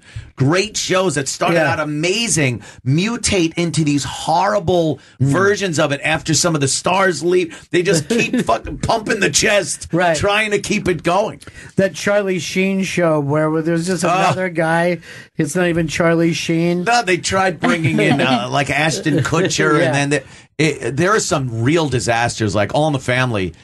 Started out this amazing, irreverent, fantastic show, and it ended where everyone was gone except Archie. He owned a bar and he had a daughter. and Hispanic. A Hispanic daughter. And every episode was a special episode. And it just sucked. Happy Days ended up being some kind of thing where it's like, is this supposed to be the 50s? Well, the fact Bill got the dry look from Gillette. And Potsy is still hanging around with the little kids. Potsy's like, let me sing this song. Yeah. It's the creepiest thing ever. Yeah, they all just turn into these because they, the money's still there. Yeah, the money's still there. If you're fucking Archie and you're driving to work on a bag of money, you're like, I'm gonna just do this for a while. Carol, we're thinking of doing, All in the Family in space. I'll do. Oh, geez, there, I'm on the moon there. See, he'll just do it. He don't care. The A&A show, it's happening. It's Artie and Ant, and this almost seems like a sketch somebody would have wrote years ago. Yeah, it was. We weren't ever real bitter enemies or anything. There was the Howard camp and the O&A camp, and we kind of bumped into the peripheral players every so often in the elevator here at Sirius and whatnot, and always got along. I don't know why it got to such a vicious level. With the I think there were some people that were a little more concerned and involved in the fight than others. Yeah. Like I had the pleasure of running into Howard down at the Borgata. We were sitting at two different poker tables that were next to each other, and it was a very pleasant exchange. There was no problems or anything. Running into the guys in the elevator, I've always had a good relationship with Gary and Fred. Right. It's just not a problem. And even when they were goofing on us, I remember a bit they were doing where I guess Opie had left or something. He was mad at me and took off. And Artie started doing this Someone Else and Anthony show. And he kept throwing in different people, and it turned into animals and plants and stuff. And it was hilarious because Artie doesn't stop. No. Artie just keeps going with something, and it gets funnier and funnier. And I laughed my ass off, and I told him it was hilarious when I saw him in the halls one day. And, some people get a little more upset with things like that. Yeah. So then, years later, the fact that we are both together doing a show is very odd. Yes, it should have been written in a sketch. But it's very fucking, it also makes sense at the same time. Yeah. Because how many guys know what it's like just to come in, slug it out like this? Yeah. So, look, there's Artie right now. Artie! What's happening, buddy? You look great, man. Good to see you. Ladies and gentlemen, Artie Lange! That's Gail. How are you, sweetie? Good to see you. How you doing, Anthony? Cool. How you doing? Yeah, we were just talking about the old days when there was this weird battle between the two camps here, and I never really bought into it. I never met you. I don't think we ever met. I think we entire bumped time. into each other in the hallway One once. time, yeah. And I was actually complimenting one of your bits you did because Opie had left the show for a few days, sabbatical or something. Yeah. He was angry with me. That's hilarious. I was eating grapes on the air or something. And you started going to this Someone and Anthony show. And you kept going and going, and it was hilarious. Yeah. And, some people thought it was hilariously funny. Others got a little upset. Well, you never know what's going to make people mad. I knew you don't want to make funny people mad, and you guys were funny. So I said to myself, because people would tell me what you guys said, I'm like, oh, the worst is the translation when fans translate it. Oh, that Anthony was really funny. He said so, and then it's not funny. You're like, I don't think Anthony wants you to tell me this joke. Get a tape of it. Yeah. Like I had a manager once who would make Mitch Hedberg unfunny. He would tell me a Mitch Hedberg joke, and I go, I don't get that. He goes, it's really funny. I go, you don't do that with my material. That's why I'm not getting work. Are you out there doing my jokes? You tell Les Moonves my act. That's why you're a manager. Oh, God. I would get that because your fans were my fans too, or our fans. But you're so right about the difference in time. I can't go that way anymore when I get out of the door. Yeah. I used to be able to go just that way, and now I can't go that way. It's weird. That is amazing. Yeah. I actually rode up in the elevator with Scott Greenstein. Really? Yeah, he got in the elevator. I got on. I'm like, hey, how you doing? How'd that go? Nice, very pleasant conversation. It was nice, Did he tell you about when he produced Pulp Fiction? I saw the poster in the office. Yeah. He's a Hollywood guy. It's a different type of business, but I guess he's doing well. He's been here a while. Yeah, he has. Longer than us. Yeah, he has been here a long time. We had a brief stay. Well, now, Artie, how you liking doing the show with Anthony? Is it fun? Well, we've done 4 days of it. My God, it's so much fun, man. Every day something happens that is like the hardest I ever laughed. I switched the red meter, the red line of hardest I ever laughed every day. It goes to another level. Twitter seems to like it. Yeah, that's the fans really, and the ones that get me are the ones that were really kind of doubtful at first. They were either fans of me or Artie, and not really, and had this misconception that if you put us together, one is going to fuck up the other one. And it's like we're fuck ups on our own. Yeah. Maybe together we'll make one winner. Together we'll make one really like Cousin Brucey or something. Anthony Cumia and Artie Lange are in studio with us. The AA show is live Monday through Thursday at 4 p.m. East. Go to compoundmedia.com. And AA, I did Nick DePaul, so I had NA and AA. But Anthony has no ego. It's like his name was in the title of an iconic show, you know, and I was just sort of a sidekick. And the name, my name is first because of the rhythm. It just sounds better. I think it's just, the two-syllable name always works better before the 3-syllable name. There's just the way it works, and it works. I went for years with the Anthony and Opie, and people would say Opie and Anthony. I've even done it myself. They just couldn't spit what that one out. People wanted for us, Opiate and Anthony. That's close too. But I mean, you know what trumps all of what he just said? Ego. Like, there's no ego. He's just always smiling. I don't care. I just don't fucking things, shit like that. I can't even fathom.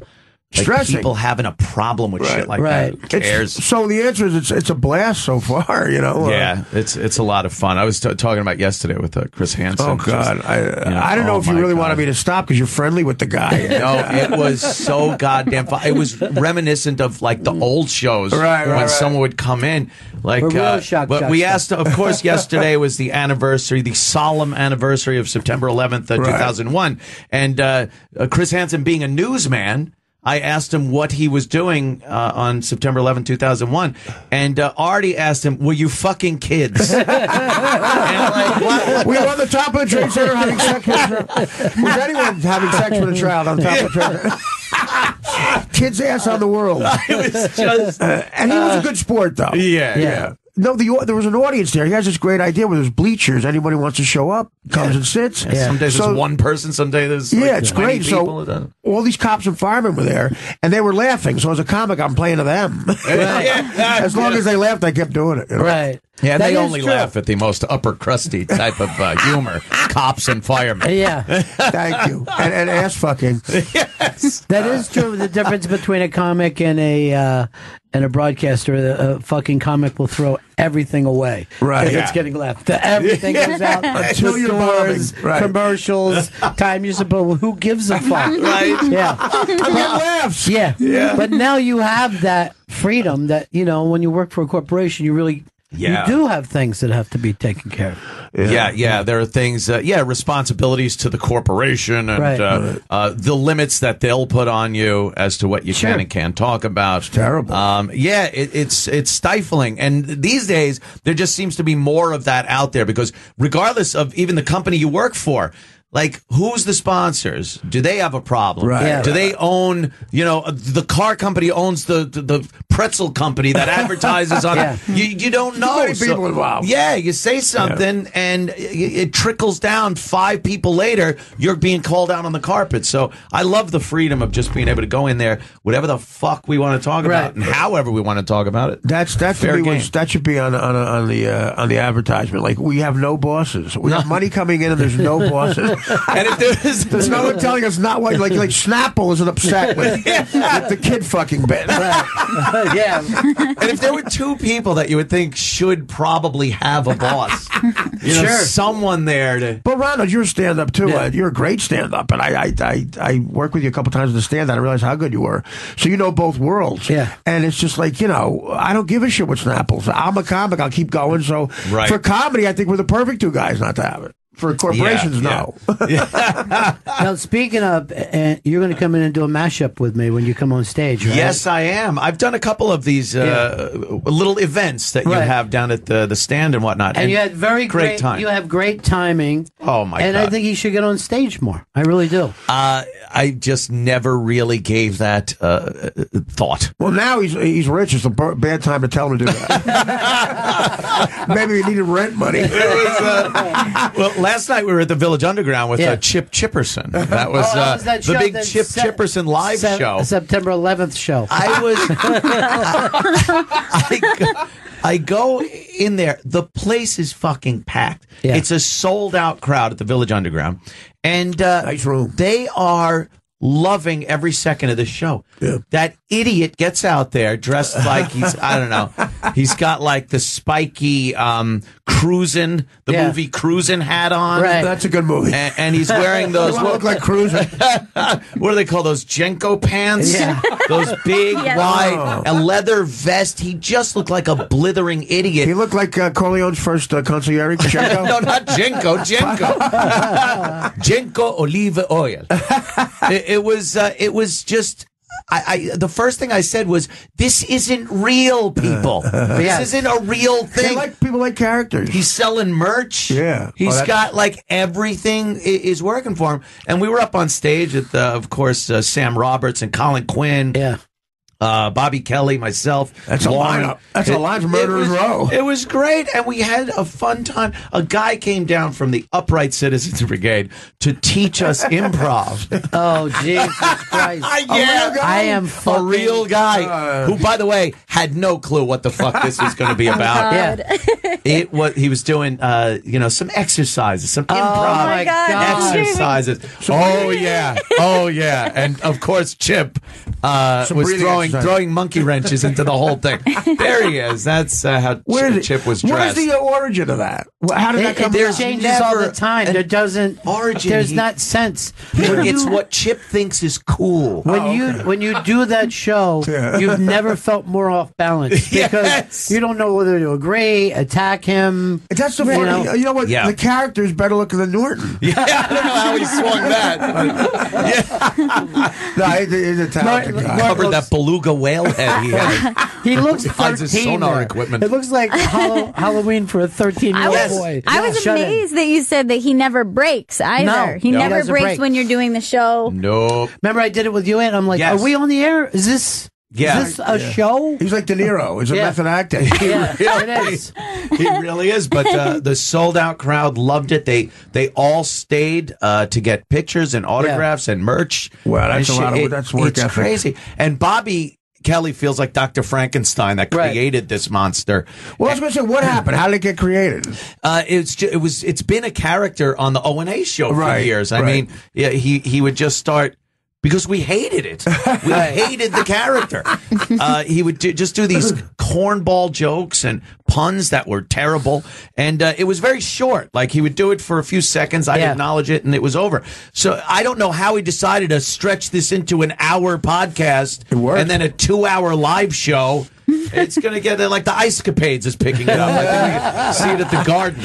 That's right. He learns how to ice skate. That's work ethic.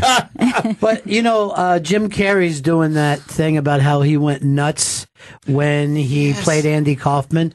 And this is what's going to happen to Norton. He's going to fall into this pit. You know what helps when you go nuts is with the Jim Carrey thing is if you have $200 million. Right. Just wave that bank account in front of you and you won't be nuts anymore. Jim Carrey's allowed to go nuts. This is Jim Carrey. Check this out. Put some music behind it, Chris.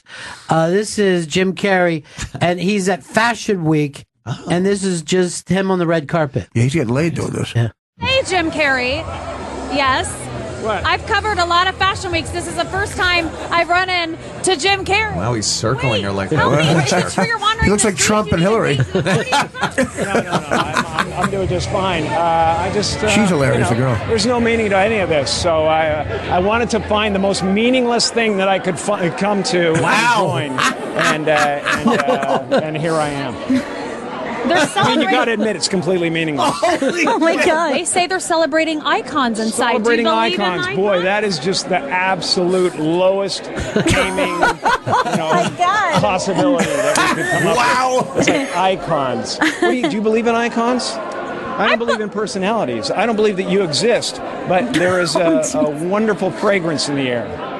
You don't believe certain icons have the power to make change, to think differently, to be bold, to inspire others? Oh. Artistry? You're one of them.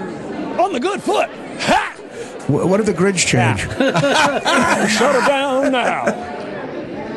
Yeah, no, I don't believe in icons. I They're don't like believe May in and personalities. I Elaine May, believe what's that the- peace lies beyond personality, beyond invention and disguise, beyond the red S that you wear on your chest that makes bullets bounce off. I believe that it's deeper than that. I believe we're a field of energy dancing. Trying to pull the mic away. Field of energy. And, She sees herself going back to work at a gift shop in Rhode Island. But Jim, you got really dressed up for the occasion. You look good. No, I Was that didn't an get dressed accident? up. I didn't get dressed Who up. did? There is no me. There's no you. We're not here. This is a dream. There's just things happening. And there are clusters of tetrahedrons moving around together. Oh, God. So what's happening in our world right now? Because there is a lot of news that actually is relevant that's not that Here's the uplifting. thing. It's not our world. That's this the is key. real? Nope. So you're just passing We don't through. matter. We don't matter. The best thing about that is like 3 feet to the right is Wayne Brady with a publicist waiting to get interviewed.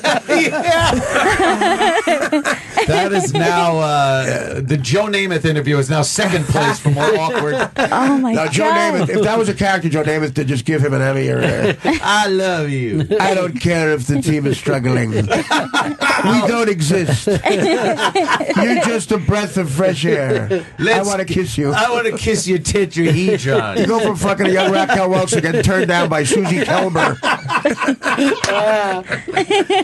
By the way, I want to point out that Artie did a Nichols and May fucking Nichols reference and May, yeah. in the middle of that, which is pretty highbrow, Artie. Pretty fucking highbrow. I forgot the Nichols. Artie Lange and Anthony Cumier in studio with us. The AA show is live Monday through Thursday at 4 p.m. Go to compoundmedia.com and subscribe. No, Saturday meeting. Yes. Yeah. Is it 4 p.m.-ish? No, it's on the money, on the dot. Well, so far. Yeah, so far. That's more the production guys than me, though. I mean, Right. you know, whenever the music starts, it's a Pavlovian. I just come alive. You just go yeah, right I start dancing. What a great, and, what a great setup he's got. the production guys are great. We have the wonderful Garrett that used to work over there for the late Jay Thomas. No longer called Stinky. No, he's not called Stinky anymore. That was his nickname. That was the thing years ago because he smelled like weed all the time. Well, I hope it wasn't ironic with like fat guy being tiny. Or Tiny, right? Yeah. And John, our buddy John, who's been there since the beginning of this whole thing, when it was a modest little show in my basement. Crazy, my right? little lifeboat down there in the basement. Thank God I had built that thing. It was like that episode of The Twilight Zone where the guy built the bomb shelter, right? And then the bombs are coming and the neighbors are banging on the door. Let me in! Like I knew something was going to happen. Good for you. I knew I could not hold a broadcasting job. Yeah. So I built my own little shelter in the basement. They told you the eye of the hurricane was coming and it came. And you used to just pal talk it at first, right? You were pal talking it, or I was doing that also. Periscoping it was Periscope, which I do not endorse at all these days. Periscope, I call it video evidence. Oh, I forgot that. Yeah, I hate everything's on tape. That's terrible. Oh, that's the problem. Is you just don't know what is being recorded and where. And there was a certain girl that would record, like just broadcast things on Periscope. When I was doing the show from my basement, I actually had the Legion of Skanks come on and do their show from my basement. And it's not like the Legion of Skanks comes over, does a a show at my house and then leaves. Right. They all jumped in the pool like the scene from Caddyshack. You know, they stay. They stay. You got to get an above ground pool. They won't make it in. Yeah. And they're swimming around in the pool, and then the same girl is just periscoping their conversation.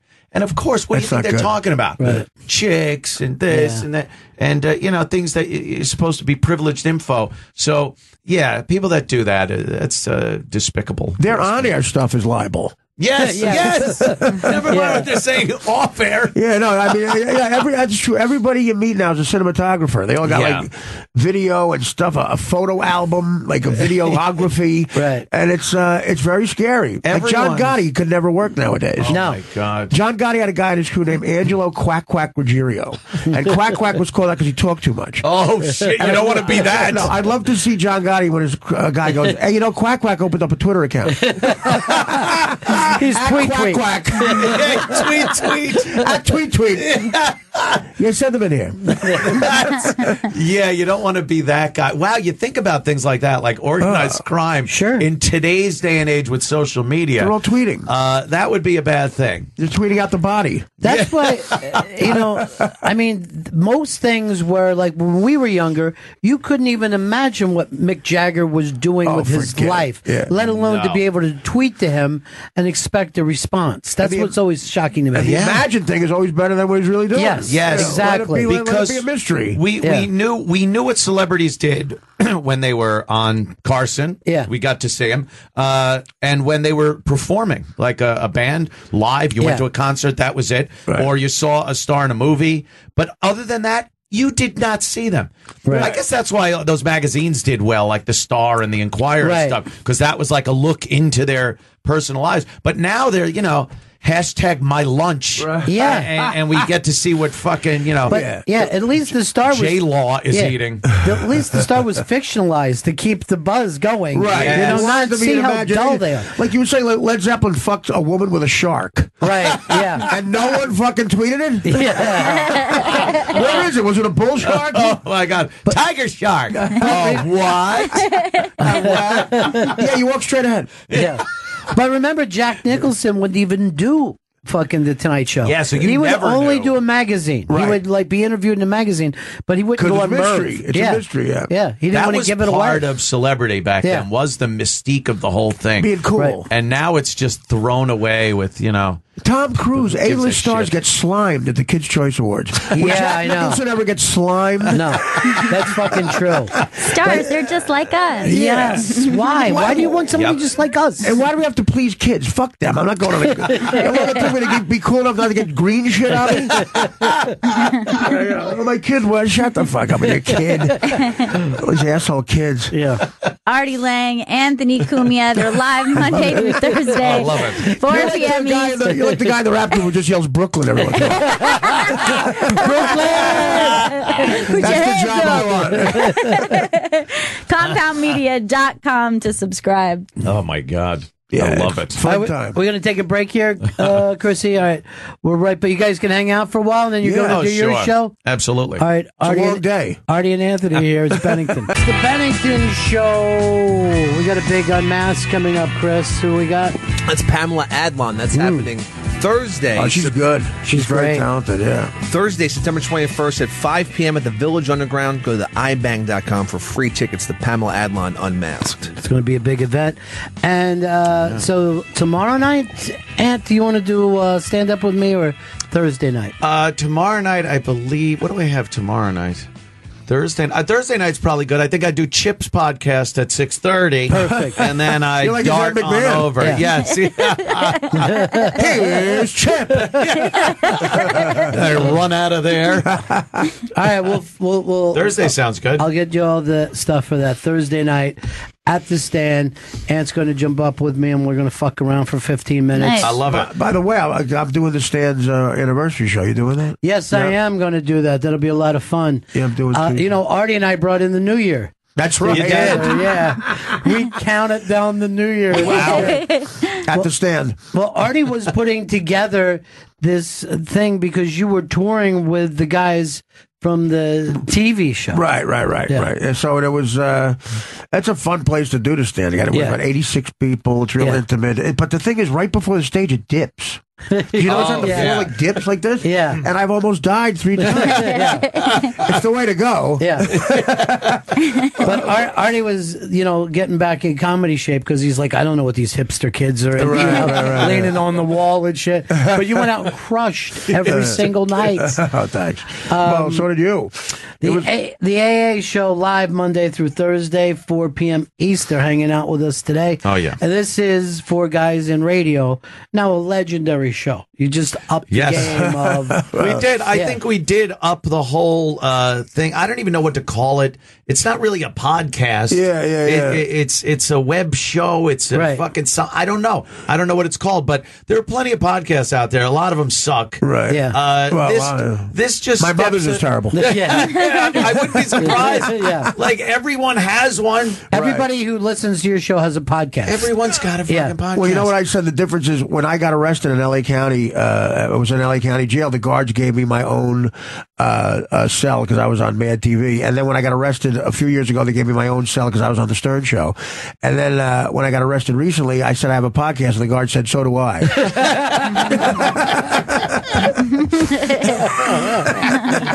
So I was in with another guy. Yeah. Gen Pop. But I know it's fun. Fun place. You don't want to hear that, right? No. But it's fun. I just know it's a lot of fun going in there. Yeah. Absolutely, funny, man. You know? Yeah, Gen Pop. I do recall my incarceration. You have a story about Gen Pop? Yeah. When they put you in the bigger cell Not with good. a bunch of the people, and all I'm thinking is like, I hope none of them really know everything I've tweeted and said over the course Why of the is that years. it? Well, difference in politics might be. Yes, good way to put it, Artie. Thanks. Difference in politics. Yeah, I don't like your tax plan. It's a weird thing, and no matter, you always try to put on this air of tough guy. Right. And there's nothing you just can't you can't just muster that up. But you always think a bulletproof vest would have been nice. You're just standing there going like, I am completely out of control of my life here. Yeah, but you've also aged out where they even paying attention to you. Like, it's always the younger guys looking at you, but you could just act like you're Red from Shawshank. Well, you're at that good age where bad age maybe. No, good age where you're not going to get fucked, but you get beat up. I'll take that. Yeah, sure. You're not attractive anymore. I would take that. Fucked or beat up, I beat the shit out of me. I'm not supposed to be here. The key to surviving in jail is the first day. Here's how you survive. The first day you want to give a really bad blowjob. Same thing in marriage. Yeah. Same exact thing in marriage. It's a little toothy. Oh man. Yeah. Now I know that you're a pro gun guy. I don't know whether you saw this girl, Ariel Winter. Yeah. This is the latest thing, and she is posing with her gun. Yeah. And the internet blowing up for it. That's awesome. Yeah. Now, this is also one of those girls that grew up on TV, so you're supposed to be slimy if you dig her now that she's but legal age. I don't subscribe to that. You don't go for that. I'm like, Really? anything really. goes. Come on. After a certain age, anything goes. Well, Even a neighbor girl? Well, first of all, I've never gotten hard so quick. No, Vito, this is your girl, right? This is the one you're crazy about. This is my number one. Do you like her with a gun or without a gun? I like her with anything at all. This is even better. I feel like, I don't know. It just seems like she'll just force me to do stuff. Okay, so that's what you Got want to it. be. You're a bottom. So when Yeah, because like You're a real bottom. Yeah. Now, what was You're she? a rock bottom. What did she used to do? She's Modern Family. She's still on there, but she was a little girl when the show and she started. was supposed to be the unattractive one. So she was like, her See how older that sister happens? is the hot Wait a minute. one. You know what? Is that Ed O'Neill? That's his granddaughter on the show. Oh, she's a big time actress. Yeah, though. big time. Yeah, like the blonde girl from Family Ties. She Right. was supposed to be the ugly one, and then she grew up to be Yeah. the uglier one. Tina Yothers. Tina Well, Yothers. this one, she's like, she immediately started to develop. Right. And she was like developing much faster than her older, Right. hotter sister. So they were always just putting her in like dumpy sweaters and You know, they trying to brought her- make her look. They brought Yeah. her tits down too. Those are, That's a reduction. yeah. Oh, Because wow. They were, What they asshole were did that? crazy. What is it with the child stars and their giant tits? You've had Tootie from Tootie, Big tits. that was Facts of Life, Right. And then you had the other one, the girl. What was her name? The dark-haired girl. Oh, I was thinking That was Alyssa Milano was kind of like No, that. she didn't. She didn't get a reduction though. Teen Steam. She just let them. Yeah, how about Tiffany Amber Thiessen? Let them rock. As I call her TAS. Punky Brewster. That's the one. Punky Brewster had to have a reduction. She had 4 Yes. knees. Vito, who was the one that was in here? It was like, and all the kids went. Anyone who was like 32 went nuts. Topanga. Topanga. She was like the first internet whore. She was the first girl that, like, the celebrity on the internet that was like, oh my god, That's look right. at her. Her nickname for her pussy is Topanga Canyon. Sirius XM wants us to know that is alleged. That she refers to her vagina that way. I'm sorry. Thank you. By the way, I can't believe that Anna's just taking these all off the top of his head, one after another. Oh yeah. I've thought of these a few times. But you being a gun guy, do you want to be with a chick who's a gun chick? Ooh, good question. Yeah. I classify girls that I've dated. Yeah. There's 3 categories. Right. There's magazine in, magazine out, and lock the gun up. Right. Now, there are some girls I actually trust with the gun being around with the magazine in there. Right. Others I'm like, yeah, let me pop that out and take the round out of the chamber, and I'll hold on to the mag. And then others that it's like, yeah, there are no guns available It's in like this having house. a toddler. Yeah, it really is. And sometimes it is. I have 3 categories with my girls I've dated: white, tan, and you can't get the gun. That's kind of sexy right there. Yeah. That's very sexy. Yeah. But I was always worried that you would end up dying in your sleep like Phil Hartman. Oh, you know what I mean? God, yes. You go take a nap and she gets even with you. And she, yeah. What a tragedy that was. I just killed Troy McClure. You might know me from being alive. Such when you're in character when you're killed. It is frightening. But there's another thing that you can do. Girls, honestly, most of them not as strong as guys. So I would, when a girl was over that I didn't trust somewhat with a gun, maybe shooting me in my sleep, I would make sure I took out one of the 45s that just could not be racked. Yeah. Like I'd give it like, just cock it back. And they're, I'm like, all right, that's the gun that goes on the night table. Right. She cannot possibly chamber around. So it is in the back of your head that you could be murdered when you go. Better that's in the back of my head than the round. Yeah, Kennedy had a lot of stuff in the back of his head. I am thinking of something, Cruz. I can't get it. It's in the back of my head. If you slow down, there's a Broder tape. It does look like his wife is just putting the gun up there. Oh, maybe. Yeah, that's the second shooter. I wouldn't doubt there are people that absolutely believe that. Yeah. There are people that said it was his driver, too, because at some point the driver kind of turned around and looked. The driver shot him, but no one caught him. Those are the same people like Ted Kelly couldn't swim. Yeah. I drowned a whore. Then he went home in his wet clothes and I'm took a nap. wet because I'm really sweating this out. The Celtic game. What happened? What he did is he went home and called a lawyer. When you call a lawyer instead of 911, you're fucking prepared. Well, it's like Carton found out. You don't want to be arrested by people wearing windbreakers. Yeah, that's true. You don't want to be arrested when it looks a little windy out. Yeah, no one ever has any problem seeing what those initials are on that jacket. No, and it's not like when you watch the shows like Cops and Live PD and stuff. It's so entertaining. The cop pulls up and he goes, "Is it marijuana I smell in the vehicle? Why don't you step out? Let me look." When they have a case like Carton's, it's already done. Yeah, it's done. The FBI doesn't go, is that wire fraud I smell in your car? You might want to step out of the vehicle. They don't have to pretend they saw something. No, it's a done deal. I don't know. His lawyer said it was a misunderstanding. Let me introduce you to Mr. Understanding. Yeah. Now, he's. Look, I know the guy. I feel he's looking at time. Yeah, well, we've all been in trouble before, but we've never even attempted that craziness. That I would never steal millions of dollars. Yeah. Oh, yeah, because you are definitely going away. Yeah, that's not forgivable. If that happens. If you're going to do like white collar crime, you literally have to have a white collar. You know what I mean?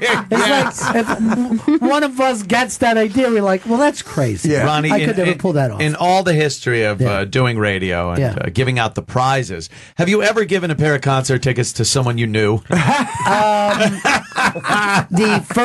My first contest in radio. Oh my God! And it was a trip to Ireland to see U2. Oh my God! Holy shit! And this was the fucking. Where the hell thing. were you working? What a great prize! And the prize goes to my dealer. My dealer is going to Ireland. I'm not making it up. Because we met him in a titty bar 2 days before, made the fucking promise, and he's fucking handing over going, you better. Oh my God. You're going to definitely. Oh, forget it. Yeah. You know how many people I told my dealer was a comedian and had him as a guest on the after show? Yeah, this is Jamal, and this is his buddy, my cousin. That's hilarious. Yeah. Oh, wow, that is a good one. Yeah. Wow, I never heard that story. That's he made out like a crazy. fucking bandit, too. If I'm going to be totally honest. That's also an insane prize. Yeah. Remember the guy that ran the prize closet? I won't say any names, but ran the prize closet at NEW? Crazy Eddie. And yes, it might as well have been. And like satellite units were going out the door. Like, what happened to all the satellite dishes and whatnot? Well, we'll take them. Put the fur coats in the freezer. We'll take them. Oh, but no, we keep it with the swag. I want the Rush tickets. Put them in the freezer. We had a guy who was just sitting there signing albums all day long. And Joe Walsh. Probably looked like Joe Walsh's signature. Holy shit. Oh, that's fantastic. Joe Walsh probably never signed something in his life. No. The gold records were disappearing from the wall. Oh, sure. Like people just wanted that at home. Were they really gold? Be able to, tell their friends. My buddy's roommates were Mark Grace, the first baseman for the Cubs, and he used to get a lot of women. And he noticed that Mark Grace had a stripper over, and she was leaving with his gold glove. The gold glove he got under her jacket, and he stopped her. She was going to take the whole gold glove, and it's big. It's got a mount. Oh my God. That's not a good girl to date. You know what's odd? It sucks when girls either take shit from your place or leave shit at your place. Yeah, you don't want to leave Both will be fucking bad. I'd rather them take it. Yeah, exactly. Yeah, You can have it. the leave is a very purposeful move. Oh, It's never an accident. Left my. I do not doubt it's a purposeful move. My AK-47, I left there. But, to go back to Carton, did you notice how many guys that do sports radio are gambling? Oh, yeah. No, they're they are. not. Oh, yeah. They're everyone. And remember, we had the sports guys. Three of them, including Carton, were fucking gambling. Well, that's how you know so much about it. Yeah. You know, when you're an adult, when you're a kid, you know the Yankees because you're a kid. Right. When you're an adult, you know the Yankees because you got $8,000 on it. You know? Yeah. When I stopped gambling for a little while, I realized I didn't give a shit about the Giants. No, it's true. You weren't just a fan? Yeah. I don't care who's playing center. When people tell me they don't understand a game, I say, fucking put a bet down. Right. You'll know everything there is. It's instant excitement. Tuesday night in February, put $2,000 on Virginia Tech and get drunk watching it. It beats like New Year's Eve at P. Diddy's house. You're having fun. It's so true, man. Yeah. Money just makes everything more exciting. They want to pretend that they want to help kill. Like the NBA slogan is "Stay in school." If they want to promote that, have a spelling bee for the players. Carmelo Anthony, you want to see him dunk or try to spell receipt? Anthony Cumia and Artie Lange. Carmelo Anthony Cumia. Here's a character. The Artie and Anthony Show, Monday through Thursday at 4 p.m. East. Go to compoundmedia.com. You're very good at your job. By the way, I can tell that you two guys never plug anybody who does your show. It's Why were you rare. here? He's very nice at the end. Why were you here? Who are you? Why are you here? You're a comedian. Is there a website? Dave Smith was on yesterday. Very funny. His special is available now. So. Yeah, Dave Smith. Dave's a good guy. He's a smart guy. Yeah. Like Dave knows a lot about politics. But does he take a stand?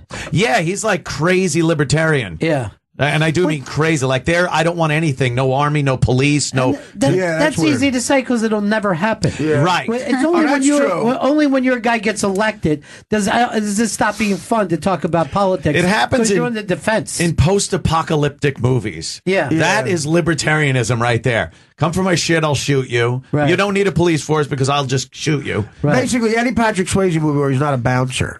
Right. You mean Red Dawn, the coolest movie ever? Yeah, it is. It's very cool.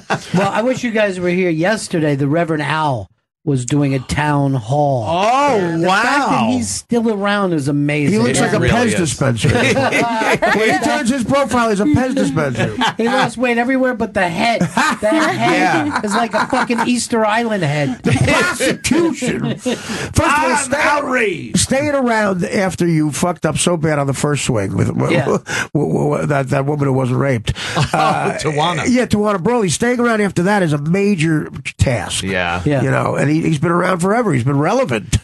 Yeah, he's still out there pushing the whole thing. I guess his daughter got in trouble. His daughter, I don't know what the fuck it was. And then Kid Rock was fighting with his daughter, and then he was? Now, Kid Rock is now saying that he's running for senator. He wants to be Senator Rock out of Michigan, Detroit, Michigan. Sharpton should be more sentimental to us because he's Chris Rock's brother. Yeah. Oh, wow. Yeah, I didn't know that. Well, Kid Rock is the only hillbilly who grew up in an upper fucking class suburb. Is that true? Okay. They're nowhere near a rebel flag, dude. He's nowhere near fucking states. Yeah, Detroit. He's in the Great White North, for Christ's sake. He's coming off like he was a member of Skinner. You're fucking 5 miles from Canada. It's like, you did Sweet Home Alabama. How about Sweet Home Detroit?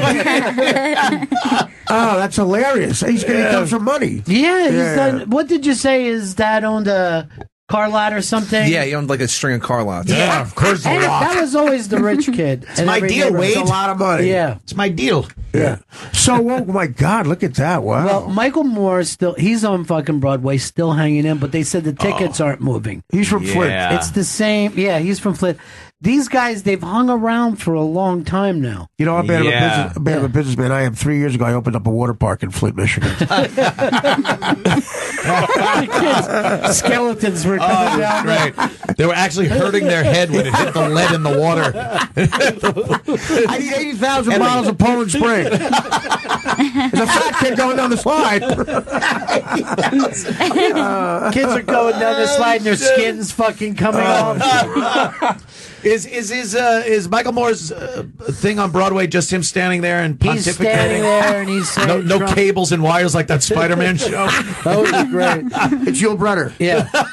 The King and I, yes. Yeah. But apparently he's against Trump. So that's very shocking. I didn't know that. Yeah. But he's hung around for a long fucking time. Yeah. And Coulter has hung around for a long time. Yeah, she has, absolutely. Now, do you think does she believes or she's kind of carny too? No, I think she believes. Yeah, I know her pretty well. She changes her opinion on a lot of things. Like she was all about Trump, and now every day she tweets how much of the wall is built. She's immigration, and how many days have gone by. Right. She only voted for Trump and only supports him because of his immigration stance. Right. And since he's not building the wall, she's pissed. Yeah. Yeah. Not only that but he's making deals with Democrats about all the stuff that he. They should do a play together, Coulter and Michael Moore, and stand next to each other. Call it 10. Michael Moore's going to get to the point where he dresses in a cat suit and comes out in the crowd and starts pawing at people. He needs a lot of strings just to stand there. Yeah. Here's Michael Moore singing memories. Michael, we don't want any more.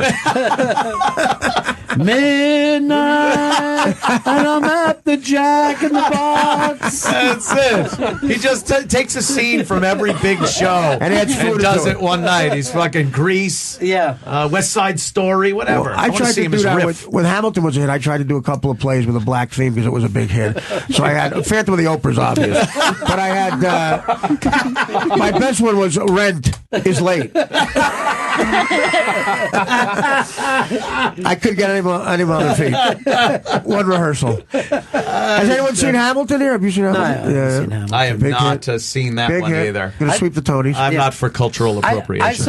I saw Schoolhouse Rock. That's as close as I don't want to be But it's educated. in rap. educational. I don't want to be educated in rap. Schoolhouse Rock is where Cats was. Now and forever at the Winter Garden Theater. Right. It'd be funny if all the kids were in cat suits. What is Rum Tum Tugger doing in Schoolhouse Rock? The Winter Garden Theater only reminds me that the building across the street is where Rupert Pupkin kept going in. That's right. To talk to Jerry Langford. Sandra Bernhard. Yeah. That building there. Every time I pass it, I just think of him sitting out there with his sandwich and Sandra Bernhard telling him he got kicked out. It's so funny. No. I did. They showed me out. I did not get kicked out. No. Jerry Lewis playing an asshole, or Jerry Lewis. The late great Jerry Lewis. Yes, My favorite playing an asshole is when he shows up at Jerry's house. And he's like, "Hey, have you broke 100 yet?" Like they're all buddies. Buddy. Yeah. Talking about golf. What are you doing here, Jerry? I'm here for the party. We're here to work. Oh, it's so funny. It's so embarrassing. This is a great sketch idea. You invite everybody over, and then you act like they broke. And the girl in that is De Niro's real wife. Yeah, our real had a baby mama. Yes. I had two with her, and one is an actress. But she was beautiful. Oh, she was so embarrassed. I'm so sorry. No. When he said, "Do you know you're an idiot?" He goes, "Now, I don't care you talk about me like that, but don't talk to..." He's just the professional comedian. I remember that was like the first time you saw a chick with ink on her arm. Yeah. You know what I mean, you're just like, oh. That's she was badass. sleazy. Yeah. That was a badass back then. Yeah. She was pretty sleazy in that, but it came off well. She wore it well. But Sandra Bernhard was so fucking great. Yeah. in that movie. I can't believe she didn't get more work after that. Yeah. Really psychopathic in that one. Because she's so unique. Like, there's no one else like her. Like, her sense of humor, her style. And that whole thing where she's just fucking talking to him. I like it crazy. Yeah. I like it crazy. You've done it. And What do you say we do it right here on the table? Wouldn't that be wild? Oddly hot. The entire oddly hot thing that she pulled out of that. I started jerking off to that scene. I finished on De Niro. As she got more naked, I started looking at De Niro.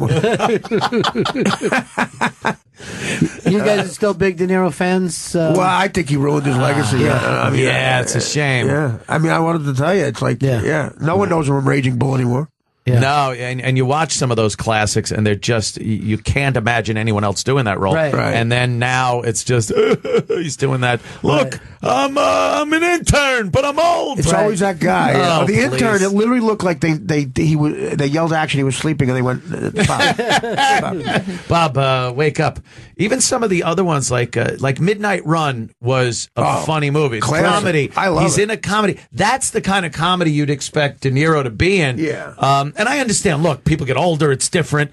He can't do a lot of those roles anymore. But at what point do you, forfeit your legacy so you could still work at that age? Well, I think it's to make sure you keep taking Naomi Campbell to Paris on a private jet. It's a lifestyle thing. I mean, the money in television, when you hang out with people, like Ray Romano could pay Al Pacino and De Niro to do a play in his backyard. Every week. That's how much money he has compared to De Niro. Their movie stars are famous, but they're not as rich as TV guys. So, movies... Yeah. You're not making as much as not even close to TV. Right, TV syndication is insane. Romano, Seinfeld, and because it keeps coming in. It keeps coming in. Never ends. Yeah. You still get that Mad TV money? No. It keeps coming in. No. I don't have the deal they had. Oh, son of a bitch. But can you imagine if you still had money coming in from old radio shows that you did? You're Oh, like, my God. Absolutely. It's like, well, yeah. Like, But oh, those look things at just this. get tossed out. Yeah. Like they were cat shit. Well, it's very current. It's current. Yeah, I just got a royalty check from the time we had a phoner from Arnold. That's great. Yeah, it goes away. You're right. Yeah. Just take it out with the garbage. Here's where Eddie from Queens was in traffic. Cruz has money. I think Schwarzenegger has money. I'm not right? talking about that level. Yeah. I'm talking about like De Niro, like they're almost broke in 1980 because they were only getting those movies made no money. Yeah, but you're talking about $1 billion that Seinfeld has, like $1 billion. Yeah, because it's not De Niro selling fucking Goodfellas. But it's also they own it. They got that. You get to 6 years and you got a popular show. Forget it. Oh, Jesus Christ, that's some crazy money right there. Yeah, Seinfeld money is just insane. but I don't know if a lot of people got that kind of, because we were talking earlier. It's still just Friends and Seinfeld and reruns. Yeah, that is fucking 20 well, there's so many years. channels, I guess. But you're right. Yeah. But, I mean, if you go to who's doing the local fucking like Channel 5. You're going to get 4 fucking Seinfelds in a day. Yeah. Fucking, the other channel has 4 fucking Friends. I do love those stories, though, of you hear how the entire cast of Gilligan's Island was just broke. Yeah. They died broke. And that fucking show was the Seinfeld of the 70s. Sure, it was. Like, that was on every day, multiple times a day. And there's, Gilligan having to open a mall with that hat on. He's greeting valleys with Mickey Mantle. Gilligan's agent was also his real estate agent. It's the same fucking guy. But I want to do this reboot of Gilligan's Island where it's just the 2 girls and then there's 5 fucking little crosses that they've made. And they're just sitting, 2 old ladies. We're not going to get off this thing. Do you remember when the skipper died? I would so watch that. Yeah. Gilligan's Staten Island. Oh, our last hope was the professor, but he's dead. Yeah. He's dead. Well, it all depends on the role, too, in show business. Like, Marlon Brando would not have been better than Alan Hale as a skipper. Yeah. But Alan Hale was a godfather. That would have sucked. That is fucking true. Yeah, Marlon Brando's not going to make that work. Yeah. No, Hey, little buddy, listen, we got the... I understand the boat landed with some astronauts, buddy. Little buddy, I want the top hammock. I'm not going to make it. I saw a Russian sub out there. I swear. Gilligan's Island of Dr. Moreau. Put an ice bucket on my head, sweetie. Just, I'm feeling a little hot. Can you get Ginger to put an ice bucket? I just feel hot. I feel hot. The Gilligan's Island of Dr. Moreau. That's the funniest shit. Gilligan, you're an errand boy. Sent by clerks. Sent by grocery clerks. Are there groceries? Have you ever seen like the director's cut of that when they're in that fucking French house? Yeah. It was just on the other day, and I'm going, what the? How fucking high were they? Unbelievable. When they shot this. It's an entire movie unto itself. Yeah. Is that The Hearts of Darkness? The heart of the documentary the about? documentary is in it, yeah, but then they call, I think it's Redux. Or, Redux. Okay. Yeah. And it's just like they're going down the island. Then they get off and they're in this nice French estate. Right, they were maniacs. Yeah. When they left the USO show with the girls and everything, they went back into the river, and that was how the movie continued. Right. With this version, they go back, they fuck the strippers that were on stage at the USO show. It's a crazy, like, long scene. Those were maniacs making movies about maniacs. Yeah. Yes. That's what it was, The amount of money. Remember, they constantly, like every week in the newspaper, you'd hear about how much money Coppola was spending. He was broke on that fucking movie. On coke alone. Yes. Well, he was broke at the end of it, right? Yeah. Another one. Yeah, broke. Yeah. Making Apocalypse Now. So he had to do the Dracula. Yeah, and this is a guy who had money from The Godfather, which was Both like... of them, yeah. both of them. Yeah. It was like the fucking 2 biggest fucking back-to-back movies of all time. Godfather 3, that's why we got Huge. that. Yeah. And then I say the Godfather trilogy on CD or DVD is the best thing to get for a party because you watch 1 and 2 and do coke off of 3. I always, whenever I watch The Godfathers, I break it up with the conversation. Right. I try to do it in the exact way that he made films. That's easy. Have you ever sat through the epic, the whole thing in chronological order? Yes. With the additional scenes? Yeah. You need a good 8-10 hours Right. to watch that. But it's pretty fascinating. You actually get to see where Clemenza gets the cannolis. Right. Sits down and eats. It's, How you doing over there? Sometimes editing is a good thing. Yeah. You know any good spots on the west side? Good spots. Maybe make you disappear. But it is true. No matter how you see a film, you never like the director's cut more. You're just like, well, the first way I see it is the way I see it. Like that. I don't want to go back and see Blade Runners where other shit's happening. Yeah, So I don't want to see the version of First Wives Club with Jon Stewart in it. That's a classic story that he got cut out of the movie. Yeah. He was in a big part of that movie. Maybe that's why he was so angry at me. That's right. I forgot about that. Jon Stewart. The new Blade Runner is coming out, and I guess Harrison Ford's in that as the same character. As the guy who dies on set? So he's That's his new thing too, right? To come in and put the character to bed. Why not? That's it. Why not? Just kill off every single version of what Indiana Jones has to be at some point. He's got to. Did you see Harrison Ford yesterday in front of the tunnel? Fucking classic. What'd he do? So this is the Lincoln Tunnel? Yeah, so if he crossed traffic, I'm taking him out. They're trying to fucking leave town, and his driver gets in a fucking dead lane, right? So go to the video. So Harrison Ford fucking jumps out of the car. Yeah. Is it the Lincoln Tunnel that they wreck, Chris? It's the Lincoln Tunnel, yeah. Did he run through the tunnel with a big boulder chasing him? That would have been cool. All the way to Jersey. But can you imagine you're fucking heading back to Jersey and you see Harrison Ford? That would be pretty awesome. In the middle of the fucking street. That is people great. which way to go. It was Midtown Tunnel. Midtown. Midtown. Okay. All right, going your he's way. going out to Long Yeah. Island. Oh. Yeah. Little Harrison Ford You got it, spotting Chris? out there. There's an ad in Russell. front of it, but it's coming up now. Okay. Yeah, A-listers, they don't go to Jersey.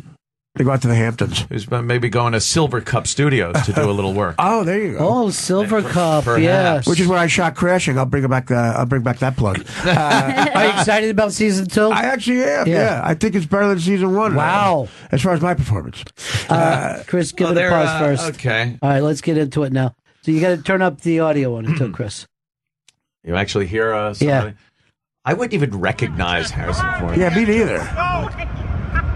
What's he doing? He's directing traffic. Oh, come on. That's self-aggrandizement. When your girl just walks by, He wants attention. they don't give a shit. Oh, my God. Is that Ariana Grande? Oh, I got a bad feeling about this. I get that's it. hilarious. Why What would is he he feel doing? the need to do that? He's an asshole. Here's drinking. what happened. They're stuck in the thing. He jumps out. He starts directing people out because the people behind him aren't that's backing great. up. He's a great and you director. can hear him if you get on the right clip. Oh, you can? And he's fucking telling people, "Come on, go!" He's drunk. like That's fucking pissed. Old school. Yeah. He was loaded at that one Star Wars premiere. I think he's drinking Yeah. too much. Luke Skywalker took my toll at the Williamsburg before. It was amazing. He can't fit in the thing, though. Mark They're Hamill put on a couple. Yeah, it's yeah, he was old school, like construction guy. He was. He was a carpenter. I think he still has that in him. Yeah. You know, swinging a hammer. He remembers the old days, directing traffic at something Queen. like that. And you know, he was also, they said, like fucking working with the Doors, doing something for the Doors. Really? Yeah. What are the old days? You mean like the group, the Doors? Yeah, or the hanging like, doors. No, he was hanging doors. It was fucking, I don't know. Yeah. He was rat holing fucking heroin for Jim Morrison. Was he really? Yeah. You got him some bad shit. Yeah. Yeah, right. The last fucking batch. I don't know about this. Give it a try. Yeah. Give it a taste. Go Let in me the know what you tub. think of it. Go in the tub. Yeah, stay in the tub. You might end up drooling. Holy shit. This is Harrison Ford Brown. That is always about junkies when people are like, I don't know, this might just give it to me. Just fucking don't It tell might be me. too strong. Yeah. It better be. Yeah.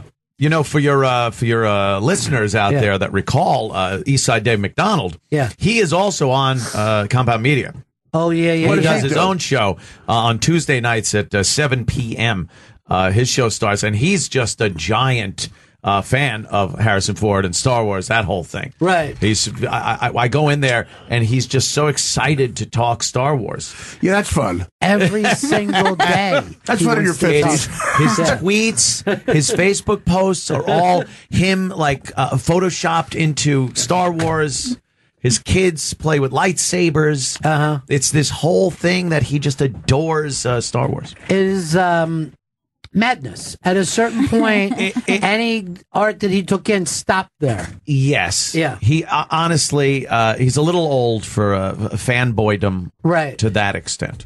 But it is true that certain people, they're like, even if it's like their bands, like it stops now. You know what I mean? Like, I like The Who, and that's it. Yeah. You know? Well, I've been a little disappointed in myself for not seeing what the new music is all about. I stopped the latest, I think, middle of 2000s. Right. Maybe.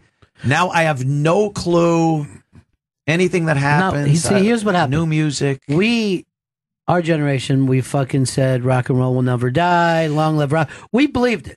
We did not think a generation would rather fucking watch a guy play a laptop and make it sound like a fucking sneaker in a dryer. Yes. Right. But there's still, the thing is, though, is like the popular music will always be the popular music. You know what I mean? Like, the underground scene of rock is always the best case scenario. Yeah, but you can't go looking. Aunt and I have no time to look. Bring it to us. Yeah. Put it in mass media. You know, no one had to go looking for The Who or Bruce Springsteen. You know what I mean? Like, they were there. Let's fucking bring it up. Bring It's them just, out you of the know what it underground. is, too? It's just more convenient as I'm driving to hit Classic Rewind or CBS FM than it is for me to search out something I'm kind of, I'm interested in new music. First of all, why should I be? I really don't have. When I was working at AAF with Opie, we had to know the new music of the mid '90s. Yeah, I went through that too, and I did like it. I mean, I loved like Alice in Chains and Soundgarden and shit like that. But now, like, there's no reason for me aside from picking up junior high school girls. It is really disgusting. No, but there's no reason for me to know new music. Yeah, so you just kind of don't. I don't know. That's it. I don't care. That's the end of it. Yeah. Off it goes. I'm an old fogey. But my dad never came into my room. Hey, buddy, what are you listening to? Yeah. What's this fucking shit right here? Who's this? Huh? That's pretty cool. Yeah, Devo. Huh?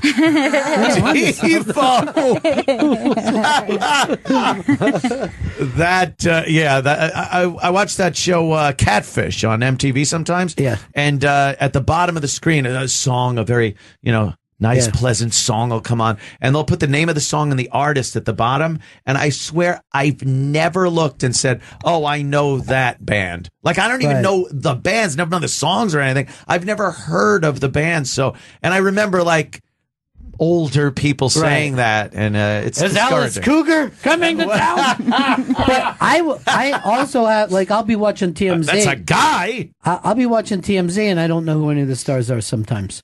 Like, we don't have massive, like, there's, like, I know who Adele is, you know what I mean? That's right. But you could be a rap star, and I have no idea who you are right now, and I'm sure you're a multimillionaire. Well, they're probably right across the hall, right? Yeah, I see those guys all the time. I'm always happy when I recognize somebody. Oh, yeah. Yeah. Because Sway gets people every day. Oh, yeah. It's and they all packed come in there. with another fucking 80 people. Yes, there's a huge entourage with rappers. And they frosted the windows, I see. Yeah. They don't want you peering in. Well, what happened was they want for their pictures. They didn't want do straight video. Also, rappers are constantly videotaping each other. There's a camera crew always. Pictures are flashing. Like, there's like at least 7 people recording. You're sure those are pictures flashing and not the muzzle flash of a firearm? What was the station that they used to fucking shoot it out all the time? Oh, that was in New York? like Hot 97. Hot 97. Hot 97. Where they would fucking light each other up during a fucking... Oh, my God. Yeah. Every day it was like when Don Corleone went to get fruit. Yeah. Well, what would happen? Someone would come in to play their record, and like, hey, they would show up unannounced, and they couldn't understand why I couldn't go on the air right then. You know what I mean? Like, and they got a little disrespected. Yeah, they felt disrespected. A little disrespected. They started to fucking go at it. And you have to start slinging some lead. Yeah. Get your respect back. All right, good. Trump said he's going down to Mar-a-Lago on Thursday to check around his shit. Somebody told him that his shed blew down the street. He's got to get right back down there. Is that it? He's got to clean out the basement? That would be great to just see him down there. Yeah. Him and the First Lady are picking up boxes. Oh, these are pictures of Don Jr. Oh, no. Did you see when he was trying to help load trucks and he didn't know? It was great. It was fucking great. Yeah, pickup trucks are coming up. He's putting one box in, and then he's like, thank you, have a good time. Like, he just has no idea what to say in those situations. Have fun. Fun? I'm surviving. He said he handed it through the window. He put it in through the window instead of in the back of the car. In the bed. But they fucking forced him to go back down and like hug babies. You know what I mean? Like, we're still doing that shit that's not obviously pandering. Like, like I look at all that now and it's so obvious what they're doing. Whenever you see a sincere moment out of any of these people, you're shocked. Or Pence acting like he cares about anything. Oh, please. All he's going to is like, you think they're going to get rid of him? Because I'm ready to go. I do think they really were on top of this hurricane thing with both of them. Like, it worked out. They really were like, I guess what Trump sent an aircraft carrier over to the Florida coast just to blow up the hurricane, I think. Can we do that? Is that possible?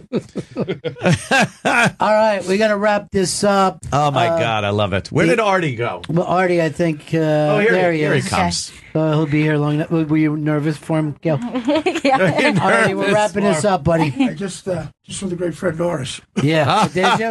You're back in. Fuck Anthony. That's it. Fuck. Freddie is God damn one of the greatest guys. Yeah, ever. he's one of the. I'm gonna have to the Anthony and Baba Booey show. Jesus Christ, that doesn't flow. No, it doesn't. Baba Booey and Anthony. I don't know who goes first. No, never get to go first. Your whole career. That's one of my favorite moments in the history of my life is goofing on Gary for that first pitch. Oh, that pitch was stunningly bad. One of the worst first pitches ever. His kids found out they had two mommies that day.